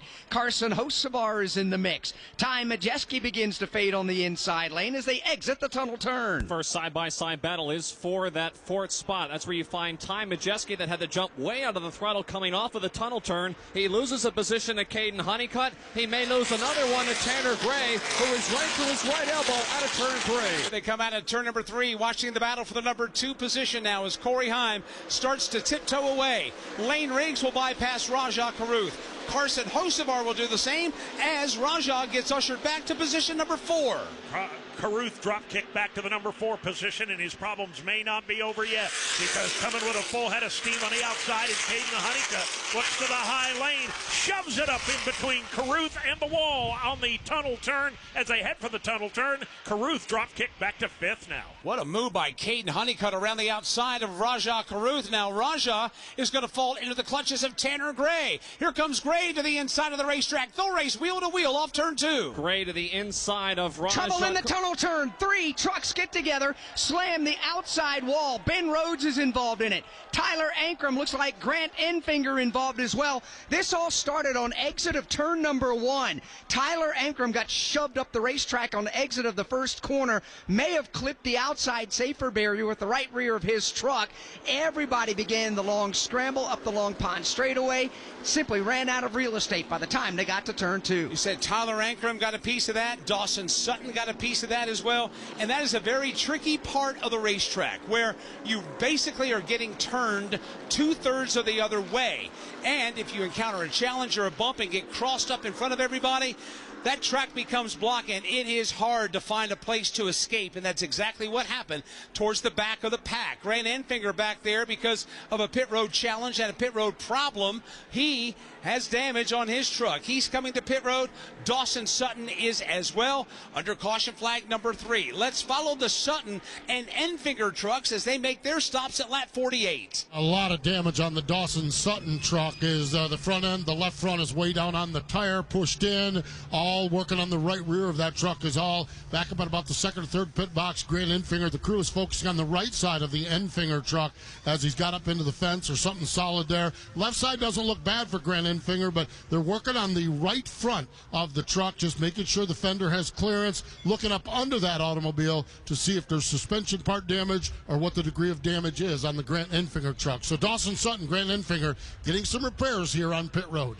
As we'll follow up on the Tyler Ankrum truck in just a moment. Ankrum also on the pit lane. We'll do that when we come back. Hey, I hear you think podcasts are all about true crime, huh? Well, wise guy, the iHeartRadio app's got all kinds. First caution incident, you could say, with the first caution being for debris in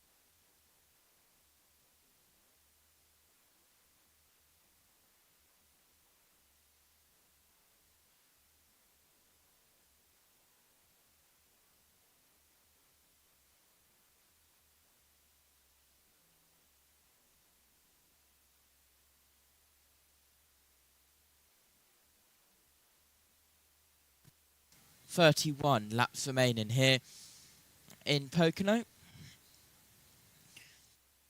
as the of Dawson Cram has exited the pit lane, and after being in pit road for 22 minutes and 39 seconds. Number 2 involving Tyler Ankrum, Grant Enfinger, Ben Rhodes, and others. We'll recap that and give you an update on some of these damaged trucks as they continue to battle here in the race. From Pocono Raceway, this is the NASCAR Racing Network, home of the tough trucks of NASCAR.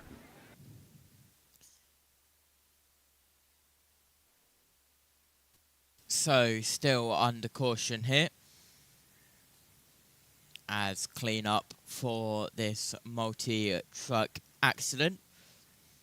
And you can see all those cars coming down pit road. Who is involved in that, and I also believe pit road may be open soon or now, as we see more trucks heading down towards pit road. Grant Enfinger coming back down pit road. Now, he was involved in the multi-truck pile-up, so is there something possibly more serious there for the number 9 truck? We have 3 cars behind the wall, and those 3 trucks are the 22 truck of Clayton Green, the 44 truck of Connor Jones, and the 28 truck behind the wall as well. Well, now 3 trucks officially out, the 22, 2, and the 6. But let's go back to the NASCAR Racing Network.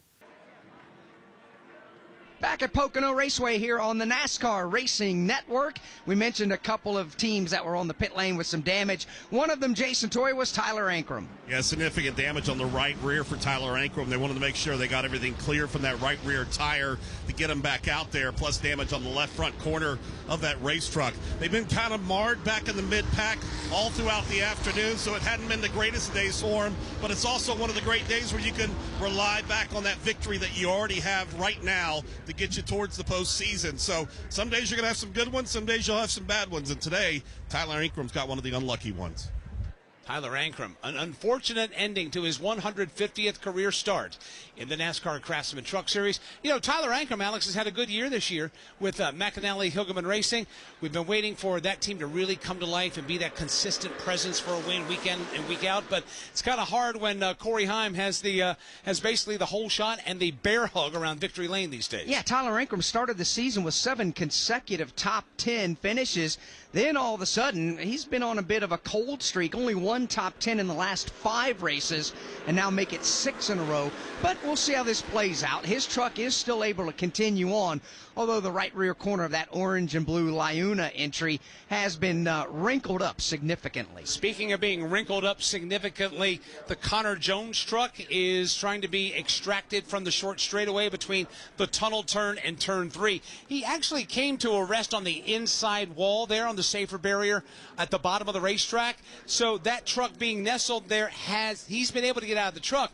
They've just got to get the truck hooked up to the wrecker, pull it away from the accident scene. Once that's happened, it shouldn't be too much longer before we go back under the green flag. That's one of the more difficult spots here at Pocono Raceway is the tunnel turn. That tunnel turn gets very narrow. Mike, you know it better than anybody, as many years as you've called races out there. Well, it's been interesting, Alex, to watch. They call it the tunnel turn because the tunnel goes under the turn. Hence the term tunnel turn. So, with that being said, the asphalt, when they repaved it, is all shiny and flat. It's all smooth. But over the years, that pavement has settled and settled and settled. And there are some dramatic bumps. Been talking to a lot of folks this week that say every time we come back to Pocono, the bumps get bigger, the track settles more, and it becomes more and more of a handful. And that's exactly what it's been today for some drivers. Yeah, it is one of those situations. It's less so for these trucks, because the cup cars are worse because they're travel limited in the rear. These trucks, it's how the splitter gets across those spots. Heck, I heard that there were guys that qualified, Lane Riggs qualified wide open through that tunnel turn. No, thank you. Yeah, I couldn't imagine it. He told me it was easy. I just couldn't believe that. But it's one of those things. It's a character. You love character in a racetrack, and it makes for decision making. In these situations, we got stuff pretty wide on a restart, put them in a very vulnerable position. Still continuing to work under the caution flag for the multi-truck crash, that is, off turn number 2. From legendary races to heart-pounding finishes, NASCAR Channel is your 24/7 pit stop for all things NASCAR. Streaming classic moments, iconic rivalries, and behind-the-scenes stories from the world's greatest drivers. Dive into the NASCAR culture with shows about the cars, the teams, and the personalities that make it America's most exciting motorsport. Best of all, it's completely free. Stream anytime, anywhere. No fees, no strings, just NASCAR. Start streaming now on Tubi. And we are still under caution here for the Militech Battery 200 here at Pocono Raceway for the NASCAR Craftsman Truck Series. I've got a list of the trucks involved, which I will show on screen now. The 18 truck of Tyler Ankrum, the 9 truck of Grant Anfinger, the 99 truck was involved of Ben Rhodes, the 22 truck was involved, and that is, of course, Clayton Green, the 44 truck of Connor Jones, and the 26 truck of Dawson Sutton for an incident down in turn 2. Behind the wall is the 28 truck of Brian Duzat, and out is the 26 truck, the 22 truck, the 44 truck, the 2 truck, and the 6 truck. Back on the main race stream now, and you can see everyone who is out or behind the wall on your right hand side of the screen, along with everyone who has left and entered the pits the most recently. There is your full rundown order with 28 laps remaining of this 80-lap race around Pocono Raceway. Let's get ready to go back to the NASCAR Racing Network at Pocono. Back at Pocono Raceway, 28 laps remain in today's Miller Tech 200 for the NASCAR Craftsman Truck Series. Now, Steve Post, a little earlier we were talking about pit strategy, who was going to be able to make it to the advertised distance on a tank of Sunoco fuel. What about right now, Steve? Well, this caution certainly helped. Been monitoring the conversation of Corey Heim and crew chief Scott Zipadelli. When they got the 1 to go before we went back to green, Scott said, Corey, we're a little less than 2 laps from making it the distance. I don't plan on stopping. This is on you. Save fuel whenever you can. You know what to do. So we go back to green. We run a couple of laps, and then this caution comes out, and there was a collective sigh of relief there from everybody on the team. Scott just cued the radio and said, we are right on our number. It's still not going to hurt to save a little fuel along the way, but you don't need to be as diligent as you were going to have to be to make it to the end. So I think they're about in the same boat as everyone else. I know, listening to Lane Riggs' conversation, as soon as that caution come out, they're like, save fuel, and they've all been doing that. So I think we're probably good to the advertised distance. We get into a green-white checkered around this big old racetrack, and everybody's going to go back into panic mode. Yeah, and Scott Zipadelli says, you don't need to save as hard. Yes, you do. You need to save. When you wake up in the morning, you need to start saving fuel. I'm sorry. That's just how this goes, because you don't know how many green-white checkers we'll have. You don't know when you're going to be put in that situation. How did Joey Logano win Nashville last year? 8, whatever it was, 5 green-white checkers. Everybody ran out of fuel. He didn't. The guys, that's part of the game. You've got to be saving fuel, and I'm sure Corey Heim is on it aggressively right now. When you were sitting on the box down there, where were you on the fuel mileage races? Were you a fan of them? Did you like them? Yeah, I loved them. But we had the mind. I mean, I didn't have to say it to Joey when we were working together. He knew. Yeah, he woke up in the morning saving fuel, how to get to the racetrack. I mean, you always want, you never know when that's going to pay a benefit. And a lot of times it won't, but it's work you can do that doesn't cost you anything else. So saving fuel, save fuel all the way through, because you never know how many laps we're going to have to go. There's nothing like a good old fuel mileage race, and perhaps maybe we're shaping up to have one as we get to the end of this one. Here's a look at who's getting it done out on the track right now, presented by Craftsman. Your yard isn't overgrown. It's ripe with potential. Conquer whatever it throws at you with the Craftsman V20 brushless RP outdoor lineup. More runtime, better performance, and fewer frustrations. See craftsman.com for details. Well, you look at it, it's got to be Corey Heim. Led 41 laps here.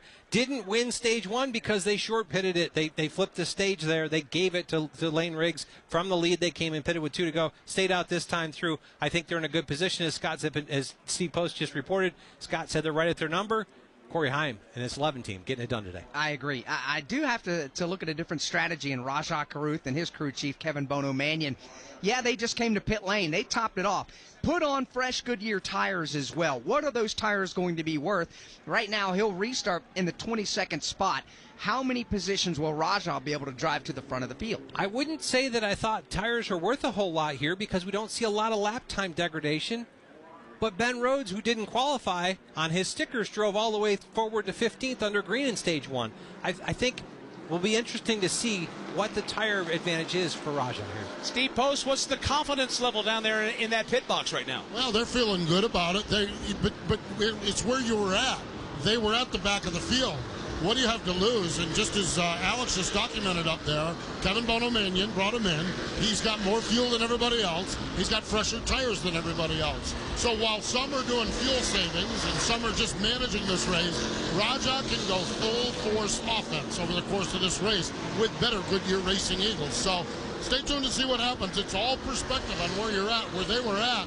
They can be aggressive now and try to race forward and see where Rajah can end up in the running order by the end of this one.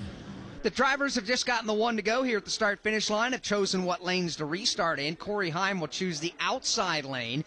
That means Lane Riggs, the second to choose. He'll opt for the bottom of the front row, and why not? He'll have himself a good race now with Corey Heim headed to turn 1 when we get the green flag. When they come to the line, it's going to be 25 laps to go in this race. Heim is the leader. Riggs is second. Carson Osavar, he could be the spoiler in this thing. He's been giving Corey Heim a run for his money. Kane Honeycutt is 4th. Tanner Gray is 5th. You got Ty Majeski lining up in 6th with Jake Garcia in 7th, Brandon Jones in 8th, Chandler Smith in 9th, and Connor Mosack right now in 10th. Todd Gordon, why do so many drivers choose the outside lane to restart here at Pocono? the opportunity. One, you don't get the guy behind you pulling you inside. If you're on the inside lane, the guy that's in third can try to put you 3 wide into turn 1. You have to play defense against that. You've got the wall to help you. You've got a more organized line behind you, and the momentum you can carry off of turn 1 will really help you down that backstretch. Good head-to-head matchup here on this restart. Again, Heim on the outside, Lane Riggs on the inside. Safety truck is about to hit the pit lane. It's going to be a wild scramble to the end of this one, and if anybody can keep up with Corey Heim, he's about to lead his 43rd lap of the evening. Pace truck is on pit road. We're set to rock and roll again here in the Poconos. Got to get to the restart zone first. The control truck is the race leader, Corey Heim. He waits till late in the zone to get going. Lane Riggs and his Ford F-150 will match the Toyota of Corey Heim side by side, headed to turn number 1. Nose to nose down the front straightaway and into the banking of turn number 1. Corey Heim by about a half a truck length on the outside will show the way. Riggs, though, is not done yet. He's digging down low, side by side to the Long Pond straightaway. They continue to go inches apart now for the lead as they race down the Long Pond straight, and they're tangling up behind them. Jake Garcia gets turned to the bottom of the racetrack just onto the Long Pond straightaway. Here comes Jake Garcia trying to make his way back to the pit lane. Caution flag is flying, Alex, for Jake Garcia. That started to get twisted up at corner entry in 1 and then got turned around at corner exit of turn 1. There's a lot of damage on that truck. And he'll have to limp it back to the pit lane. Now, strategically thinking right now, I think the advantage that Rajah Caruth thought he was going to have is out the window, because he was going to have enough fuel in the tank for any kind of overtime scenarios. This caution flag, Todd, I believe will bring everybody in for overtime should we have it. Yeah, I think this puts everybody in a fuel window where they feel good about where they are, especially to finish the race and work forward from there. It's going to be interesting to see who was leading at the loop prior to the caution coming out. Was that Lane Riggs? Was that Corey Heim? Does the control of the race get flipped here? It looked like at corner entry, though, Lane Riggs bobbled just a tick, Dave, on the corner entry of turn 1, and that may have cost him, although he was able to gather it back in. I just thought he looked a little unstable there on the inside of the racetrack. Well, he did, and that probably has to do with 2 different things. First of all, the bottom lane is a tighter line, a tighter radius corner, and as a result, you're more likely to have the rear end step out. And second of all, Corey Heim was smart enough to be pretty close on him and trying to take that side draft off him and loosen the truck up even a little bit more. As Jake Garcia brings his wounded truck down the pit lane, he'll bring it to the attention of his crew. Steve Post, I know you got a chance to look at that. Significant damage on yet another Thor Sport truck here today. Yeah, you said we're talking about trucks rolling down pit road, and the truck was going down pit road, but that left front tire wasn't even turning. Left front tire was just totally standstill. They've got damage on the right front of the truck. Now they can't get up under the left front of the left side of the truck because the truck is down on the frame rails, the front end of it. So Jake Garcia had a promising run going, ran a fair amount of stage number 2 inside the top 5, but not going to be what they're going to end up with now, as now they finally get that truck picked up, take the tires off. That left front tire is just absolutely shredded. There's not much more on that thing than just the wheel itself. So a lot of damage on the Jake Garcia truck. So the report there for the Jake Garcia truck, when we had a chance to look couple of different angles, Mike, on NASCAR TV of the incident down there in turn number 1 and all that smoke. I say on turn 1, on exit of turn number 1. Jake Garcia got spun around by the front bumper of his teammate, Ty Majeski, and as they came into today's race, Todd, they were only separated by 4 points. And I think if you look at this and going back and rewatching this, I really feel like Chandler Smith gets into Jake Garcia and sends him up into the lane that the 98 was about to roll around him. It's not that. Looks like the one truck goes up there and shuffles Jake Garcia up in front of Ty Majeski. Ty already had the run coming, and they end up spinning him. And that one truck belongs to Brandon Jones of Tricon Garage, who's jumping into that truck, the all-star truck for Tricon, as it has been all season long here in the NASCAR Craftsman Truck Series. That basically, though, you're stacked 4 wide, you're trying to come out of the gas, you're trying to slide up the racetrack. That, to me, is the convergence of about 4 or 5 different things, and obviously when the bumpers got hooked together, Jake Garcia drew the short straw. We're getting a chance to look at it one more time. At corner entry, Jake is on the bottom trying to get under Caden Caden Honeycutt. He lost the nose, goes up the racetrack, Todd, and that's when everybody gets stacked up. Yeah, you look at it. He tried to make an aggressive move late into the corner and just put himself there, slid up the racetrack. He tried to dive bomb Caden Honeycutt, got Caden kind of sideways, slid up the racetrack, got to about lane 3, but I feel like Ty Majeski was going to roll the outside in lane 4 beyond him, then contact with the one of Jones and kind of slid him up in front of Ty Majeski. And Dave Moody, in a phrase, that's just turn 1 at Pocono. That's exactly turn 1 at Pocono. Yes, it's what we've known and seen and expected for decades now. One more factor that may have contributed in a small way to that. Ty Majeski's line through turn number 1 was not what he wanted it to be. He pushed way up high, about halfway to the safer barrier, and as a result, probably had a different line coming off than everyone was expecting him to run. So Jake Garcia, with all that Dave described, comes out on the short end of the stick. They're on pit road. The truck is jacked up. They're beating the fenders out. They're changing tires. There's a lot going on right now for Jake Garcia, who has brought out the 4th caution flag of the evening. Well, cautions here at Pocono for the NASCAR Craftsman Truck Series. For the Militech battery, 222 laps remaining. And this 4th caution of the day caused by the 13 truck of Gate Garcia and the 98 truck of Ty Majeski for an incident in turn 1. The 74 truck of Dawson Cram and the 28 truck of Ryan Dusat is still behind the wall. Out is the 26, 22, 44, 2 and 6 truck here at Pocono.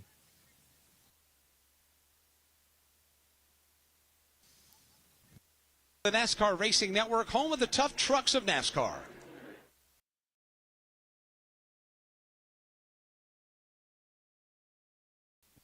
And it is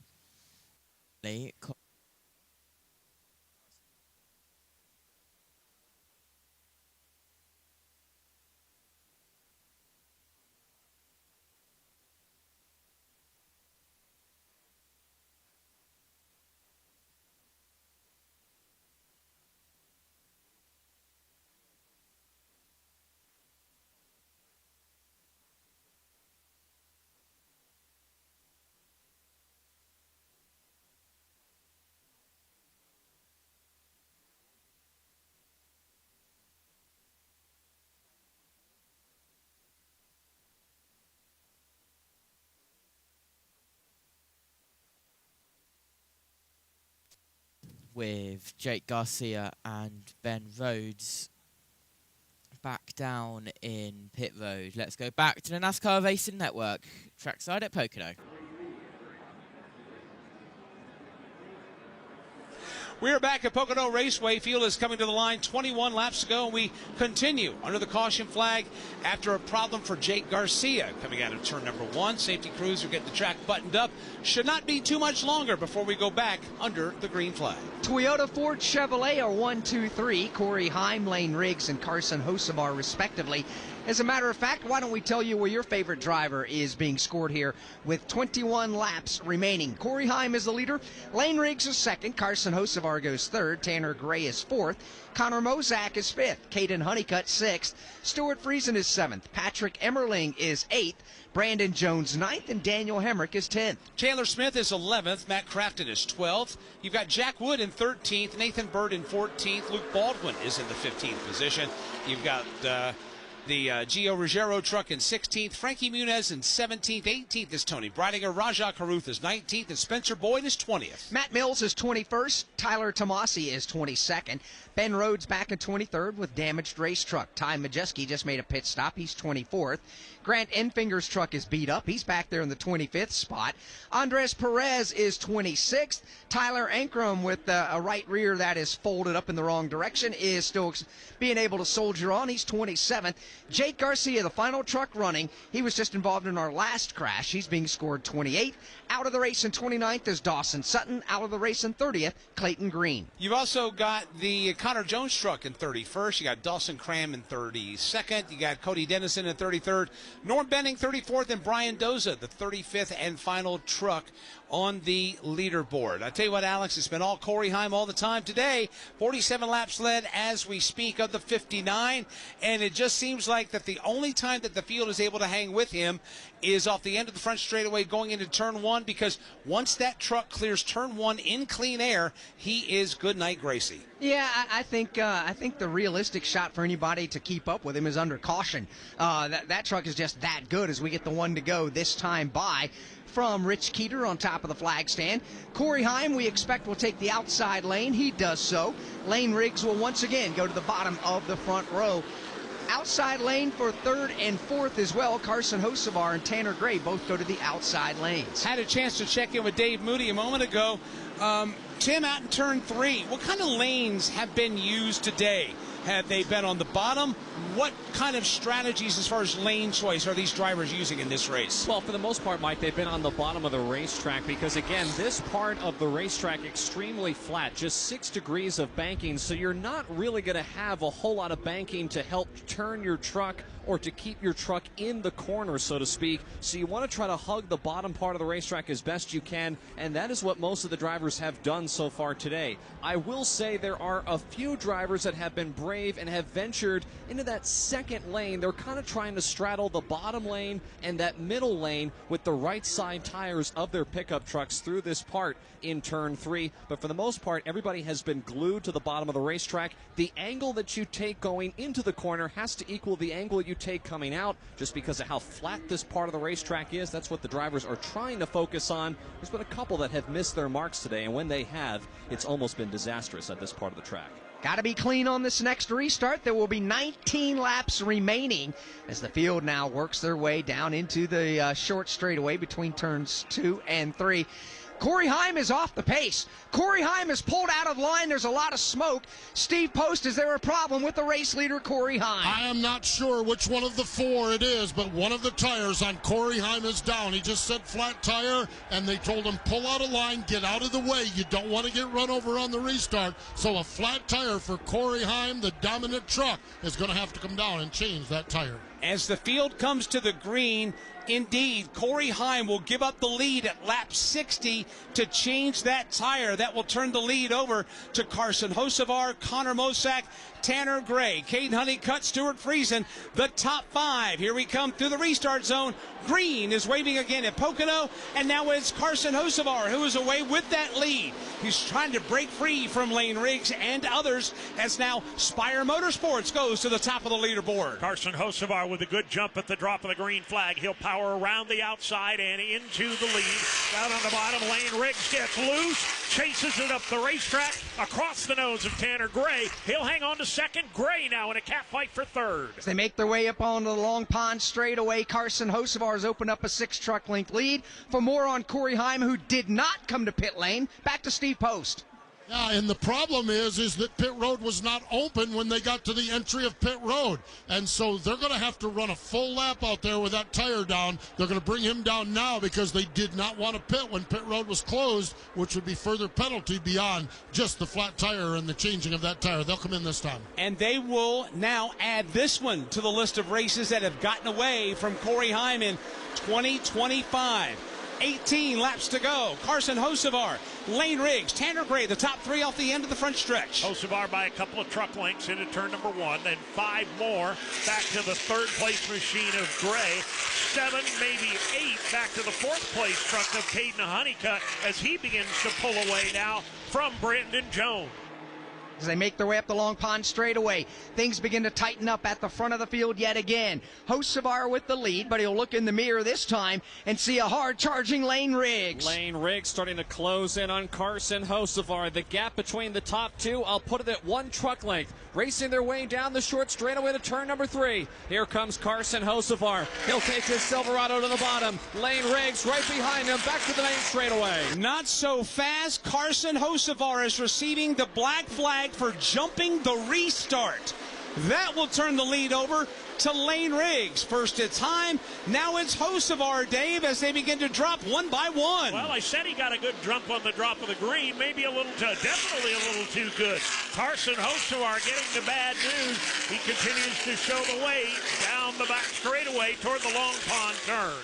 As they make their way now, race leader at the moment is Carson Hocevar. Again, he jumped the restart. Now remember, Corey Heim was the control truck, had the flat tire, fell to the back of the field. Then it becomes, who is the control truck after that? There may have been some confusion between Hocevar and Lane Riggs. Yeah, I don't believe you get to repick, but when Corey Heim comes out, I believe the control goes to Lane Riggs at that point. Carson Hocevar was behind Corey Heim, came up in that outside lane. He may have been confused on who was the controller. Carson Hocevar woes his truck down. He will do a pass-through penalty. Again, Corey Heim, tire problem, loses the lead coming to the restart. Carson Hocevar takes the lead coming to the restart, but then jumps it. He is serving that penalty now as Lane Riggs has taken the lead. Tanner Gray goes to second. Caden Honeycutt, Brandon Jones, and Daniel Hemrick are the top five as the leaders make their way up the Long Pond straightaway. With all these penalties, Alex, and tire issues, that has really stretched out the front five, front seven trucks. It has, but Tim Catalfamo, Lane Riggs, more than happy to take advantage of that. Absolutely. Lane Riggs right now assumes the race lead, and he has got 10 truck lengths over the now new second-place driver of Tanner Gray. Caden Honeycutt is third. Brandon Jones and Daniel Hemrick make up the top five. As they make their way up off of turn number 3, head back to the start-finish line. 15 laps to go in today's race, but Dave, the way this one's played out over the last few laps, nobody can take the hats to victory lane yet. There's been a lot of twists and turns already this afternoon, Alex. There's no doubt about that. So far, it looks like Christmas coming early for Lane Riggs, but this one's a long way from done as he leads toward the tunnel turn. This would mean a lot for Lane Riggs. They've yet to go to victory lane here in 2025, and I know that Front Row Motorsports has been trying. They've had the speed, and right now that speed is on display as right now Lane Riggs leads them off the tunnel turn, headed to the short straightaway. And Lane Riggs is continuing to pad his margin out front right now over Tanner Gray. Last time by, the lead that Lane Riggs had was 10 truck lengths. This time through turn 3, I'll put it at 15. So Corey Heim, who had the flat tire, the unscheduled stop, is still on the lead lap. He's the last truck on the lead lap in 26th, and he's maybe, I don't know, a half a straightaway or somewhere, maybe not that far in front of the race leader. And then Carson Hocevar, after the pass-through penalty, he is on the lead lap in the 25th spot as they now run further back in the running order, Mike, with Lane Riggs at the front of the field. Good battle on the racetrack right now for the 4th position. It involves Brandon Jones and Daniel Hemrick. Now, the problem with this is it's about 5 seconds behind race leader Lane Riggs. But coming out of turn number 1, Brandon Jones has a lot of company. Basically, Daniel Hemrick is in his hip pocket as they hang the left, going across the tunnel turn, headed to 3. Daniel Hemrick filling up the rear view mirror of Brandon Jones' Toyota right now in the ongoing fight for 4th. Brandon Jones into turn 3 takes his Toyota right to the yellow line. So does Daniel Hemrick. They race 2 truck lengths apart. Problem for Matt Crafton, who is now off the pace, off turn number 2 and onto the short straightaway. So Matt Crafton having an issue as the leaders flash by start finish and head to turn 1. Yeah, Crafton went way high at the exit of turn number 1, Alex. Kept it tucked right up next to the outside retaining wall as a number of trucks made their way by him on the back straightaway. So Matt Crafton, the latest to come to grief here at Pocono Raceway. Flat right front for Matt Crafton as he brings his machine out of turn number 4 and to the start-finish line. Unfortunate set of circumstances in what has been a very, very challenging year for Matt Crafton and his Thor Sport entry. While they tend to that, Lane Riggs, his lead, is getting larger. It's up to 1.7 seconds over Tanner Gray, with everybody jostling for real estate behind them. When they come to the line, it's going to be 12 laps to go, and Lane Riggs basically is all by himself up front and on the racetrack. But not too far in front of him is Corey Heim, who's basically trying to stay on the lead lap. Yeah, Heim is not going to have, I don't think, any trouble doing that for a couple of reasons. He's got a very fast Toyota Tundra, and second of all, I can't imagine why Lane Riggs would want to expend any effort or any tires trying to run him down and put him a lap down. He's well under control right where he is if you're Lane Riggs. You're right about that. He is essentially all by himself right now at the front of the field. He can see that truck of Corey Heim in front of him, but if he looks in the mirror, he's near equal distance, Tim, back to the second place truck. Yeah, he is evenly spaced between the Corey Heim truck and the Tanner Gray truck. Talking about Lane Riggs, the leader Lane Riggs, and his black and red F-150 calmly works his way through 3. Looking further back in the field, Stuart Friesen had a good run early. They've had challenges as of late. Friesen right now is running in the 9th position. He's 10 seconds behind the leader. But he has had some moments today where he's been able to stick a fender to the inside, grab a spot here, grab a spot there. Right now, he's trying to angle up behind the Patrick Emmerling truck while trying to keep Ty Majeski's truck behind him. One thing you know about Stuart Friesen, he's not going to break early and go home. He's going to race this thing all the way to the bitter end. He's about 2 truck lengths behind Patrick Emmerling. He's got an equal advantage over Ty Majeski as they race down the Long Pond Straight. It's been a rough day for Thor Sport. Ben Rhodes has been in a crash. Majeski's had a couple of unscheduled stops.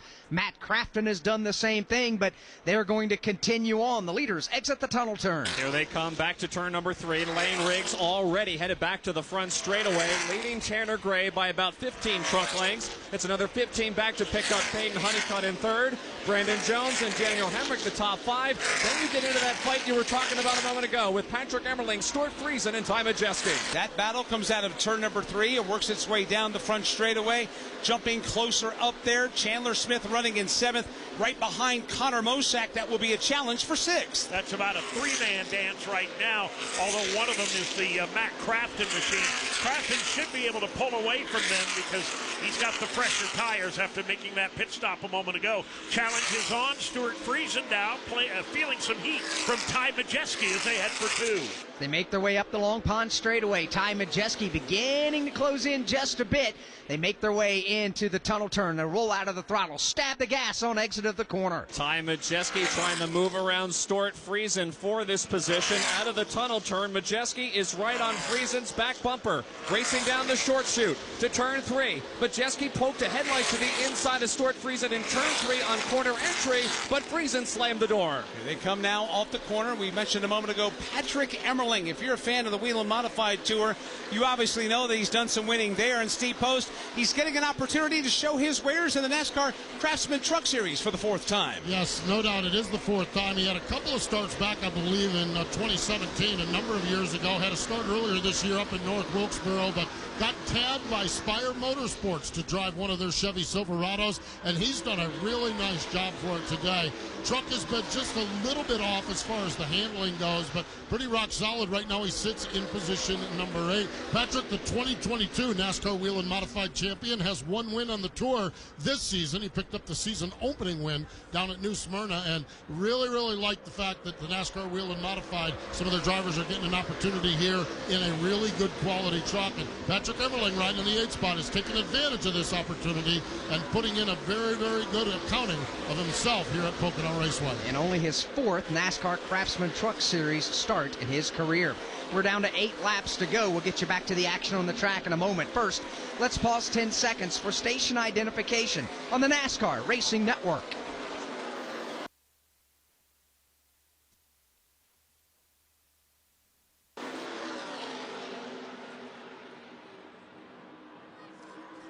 NASCAR Racing Network live at Pocono Raceway for the NASCAR Craftsman Truck Series, the Miller Tech 200. I'm Alex Hayden. Alongside is Mike Bagley and Todd Gordon, Dave Moody, Kurt Becker, and Tim Catalfamo in the turns, Steve Post and Jason Toy on the pit lane. Watching a battle shaping up for the 10th position right now. It involves Rajah Caruth, also Gio Ruggiero, and Patrick Emmerling that we were just talking about a few moments ago. Right now, here's Emmerling diving to the bottom of turn number 3, and he's trying to scramble for every bit of real estate he can find, Alex, because we've got just 7 laps remaining. Yeah, he is trying to gain another position or two. Got to understand the scenario. Last thing you want to do is wad up a truck here in the closing laps after putting together a pretty good run as the field makes their way back over to turn number 1 in front of Dave Moody. A lap ago, Patrick Emmerling was the leader of that pack. He's now fallen to the tail end. That truck has very quickly gone wrecking loose. He's got his hands crossed. He's turning right to go left right now. Emmerling with a handful here in the late laps. And it's evident on the racetrack because he is losing time on the stopwatch and he's losing very valuable track position. Let's pick up that battle led by Friesen off turn 2. That pack of traffic exits turn number 2. Again, Stuart Friesen has broken free and clear from all these trucks behind him. Ty Majeski about 3 truck lengths behind Friesen through turn 3. Rajah Caruth, Gio Ruggiero, and Patrick Emmerling following each other out of 3. Yeah, Ty Majeski's in that mix in the 9th spot. Rajah Caruth 10th. Remember, both of those drivers came to pit lane after everybody else on laps 58 and 51 respectively. A little bit fresher Goodyear tires as they're trying to climb the leaderboard. Headed back over to turn 1. Here they come into 1. Stuart Friesen by about 4, maybe 5 truck lengths over Ty Majeski. An equal gap back to Rajah Caruth. He's got a little company now from Gio Ruggiero as they make their way toward turn 2. This is the race for 8th, 9th, 10th, and 11th. We'll focus in on the Rajah Caruth truck right now that is getting heavy-duty pressure from the back door as they cross the tunnel turn. Rajah Caruth has got a mirror full of the Gio Ruggiero Toyota Tundra, who is right in his tire tracks, racing down to turn number 3. Further up, Connor Mosack starting to feel a challenge behind him in the form of Chandler Smith. They've been going at it hard the last several laps. They have. Chandler Smith hasn't made a whole lot of noise in today's race, but he's trying to run down the Connor Mosack truck, at least trying to get another spot in turn 1. He's had a steady, efficient kind of afternoon, but he'd love to make a little noise right now. Same is true further up for Daniel Hemrick, who's been working hard to try and reel in Brandon Jones. Neither one of them having a whole lot of success at that right now. No, everybody knows what they've got in their trucks, but the draft does come into play as they race up the Long Pond straightaway. Still, the battle for 6th is a pretty good one. Connor Mosack has it. Right behind him is Chandler Smith through the tunnel turn. They remain 1 truck length apart across the tunnel turn. Now exiting the tunnel turn to the short chute. Connor Mosack in his yellow and black Chevrolet looks in the rearview mirror, sees Chandler Smith's Ford F-150 about 2 truck lengths behind him. Mosack on the bottom, Chandler Smith trying to work in that second groove. Trying to work his way up, and it's going to cost him time on the stopwatch. Just looking down on the pit lane, you look at Dylan Capello, who is the crew chief for Lane Riggs. A very stoic look, Alex, with 4 laps to go. Yeah, he's got his truck where he needs it to have it at the front of the field, and still no real pressure from the back. Certainly not trying to run down trucks at the front. However, Tim, the wounded truck of Tyler Ankrum is well off the pace.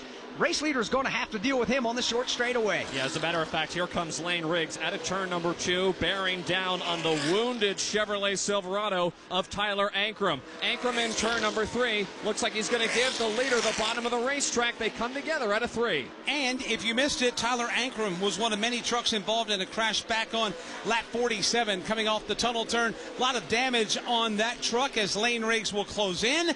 Now pull to the inside of Ankrum and complete that pass before he reaches turn 1. He'll make short work of Tyler Ankrum on the front straightaway. Ankrum gave him all the room he needed, and as wide as Pocono Raceway is, it's not hard to find real estate. He immediately pulls away at the exit of turn 1. No problem whatsoever for the race leader to put that truck of Ankrum another lap behind him, and again just finds the rhythm down the Long Pond straightaway, rolls out of the throttle in the tunnel turn, eases his way back to the gas on exit of turn 2. And there is some lap traffic ahead for Lane Riggs. However, I don't think he's going to have too much difficulty getting around them, but it certainly will be something he'll have to contend with. You've got Corey Heim about 20 truck lengths in front of the leader, Spencer Boyd, and the wounded Jake Garcia truck dead ahead as well. Here comes race leader Lane Riggs when he comes to the start-finish line. Going to be 2 laps to go for Lane Riggs. Again, all by himself now, having put the wounded truck of Tyler Ankrum in the rearview mirror. Having a bit of a tiptoe through the tulips right now. He's got no challengers in the rear view mirror. He's got no real lap traffic to pass, although in the next lap before it's over, he may have to deal with the limping truck of Jake Garcia. Yeah, Garcia keeps his truck down at the bottom of the racetrack. Here's Lane Riggs rapidly closing in on him, rolling out of the gas again here in the tunnel turn. Lane Riggs very gingerly trying to set this truck up of Jake Garcia on the short straightaway. And Lane Riggs has some gap to play with right now as far as his lead over Tanner Gray. It's about the entire length of the short chute that connects turn 2 to turn 3. Here's the leader, Lane Riggs, past the wounded Jake Garcia truck off the corner. His lead, the Riggs lead, 4.2 seconds. As Lane Riggs comes out of turn 3 to the start-finish line, white flag is in the air. The final lap of the Miller Tech Battery 200 is underway from Pocono. Final time into turn number 1. Lane Riggs, no challengers front or back, just running about a groove off the bottom of the racetrack. Takes a low line at the exit of turn 1.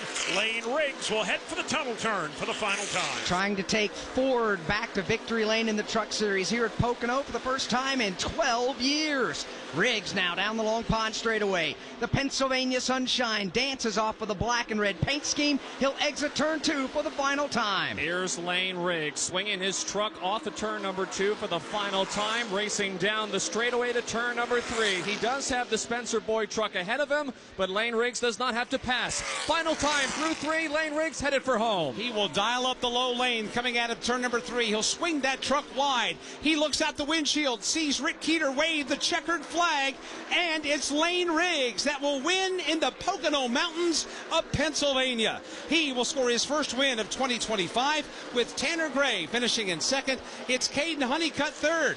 Brandon Jones comes across the line in fourth, and Daniel Hemrick rounds out the top 5. Let's go to pit road. They're celebrating on the pit box. Dylan Capello, the crew chief at it. Congratulations. After a rough outing at Pocono last year, you're the winner here. Your thoughts, your emotions? That's crazy. I would have never circled this one, I don't think, but man, just super happy to be in victory lane here. I love coming here. This place is so different. It's such a different type of track to really get a hold of and set up for, and I feel like we did a great job today, and Lane did an amazing job behind the wheel. It's really his first time here. You know, last year we didn't have a great go at it, so man, just super proud of him. Just shows his talent behind the wheel and the trucks that we're bringing to the racetrack at Front Row Motorsports. So can't thank our whole everybody, front office, finish fab, chassis department, assembly shop, engine, suspension room. Just can't thank everybody at Front Row enough. Full team effort, full team win. That's the leader, Dylan Capello, your crew chief, the winning crew chief here today. Lane Riggs started today's race first. He finishes today's race first. Welcome to more. Green flag is in the air. Well, your race winner, Lane Riggs, the number 34 truck. We will go down for post-race interviews momentarily, with Tanner Gray second, Caden Honeycutt third, Brandon Jones fourth, Daniel Hemrick fifth, and we'll go through the rest of the order in a few moments' time. Well, that was the NASCAR Craftsman Truck Series Militech Battery 200 here at Pocono Raceway. And well, we had 4 cautions, and 3 of them were cautions, breed cautions. I'll show you the full laps down screen so you can take in all of the information from the race that we have all just witnessed. And that is on screen now.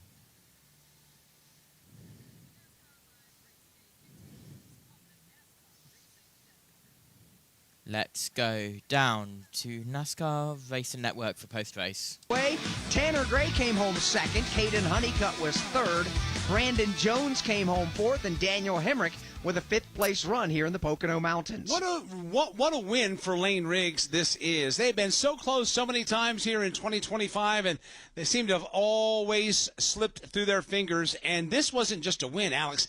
This was a flex. That Ford F-150 was on point all day. Now, he had a little help when Corey Heim had his flat tire issue, and, of course, Carson Hosegavar got black flag for jumping the restart. Now the thing for Lane Riggs is to be careful celebrating when he gets out of the truck. Remember last year when he won a race, he jumped up and fist pumped and dislocated his shoulder. So we got to make sure he doesn't injure himself celebrating. No, we don't need all that. The team doesn't need all that as well. Let's get the thoughts of the driver who finished second. He's with Jason Toy. Tanner Gray brings it home in the runner-up spot here today, and you guys had a heck of a good run. You were very consistent throughout the afternoon, but once it seemed like everybody got in clean air, they were just gone. Is there anything else you could have done today? I'm sure there is. I'd have to go back and look at it. Yeah, I thought we were really good. I don't know that we had the pace of the 34 or the 11, but yeah, overall we were really good. It's a big improvement for me here. In the past, I feel like I've struggled here and just haven't ever really been able to put races together, so it feels good to be able to do that today. But really just proud of everybody from Tricon Garage.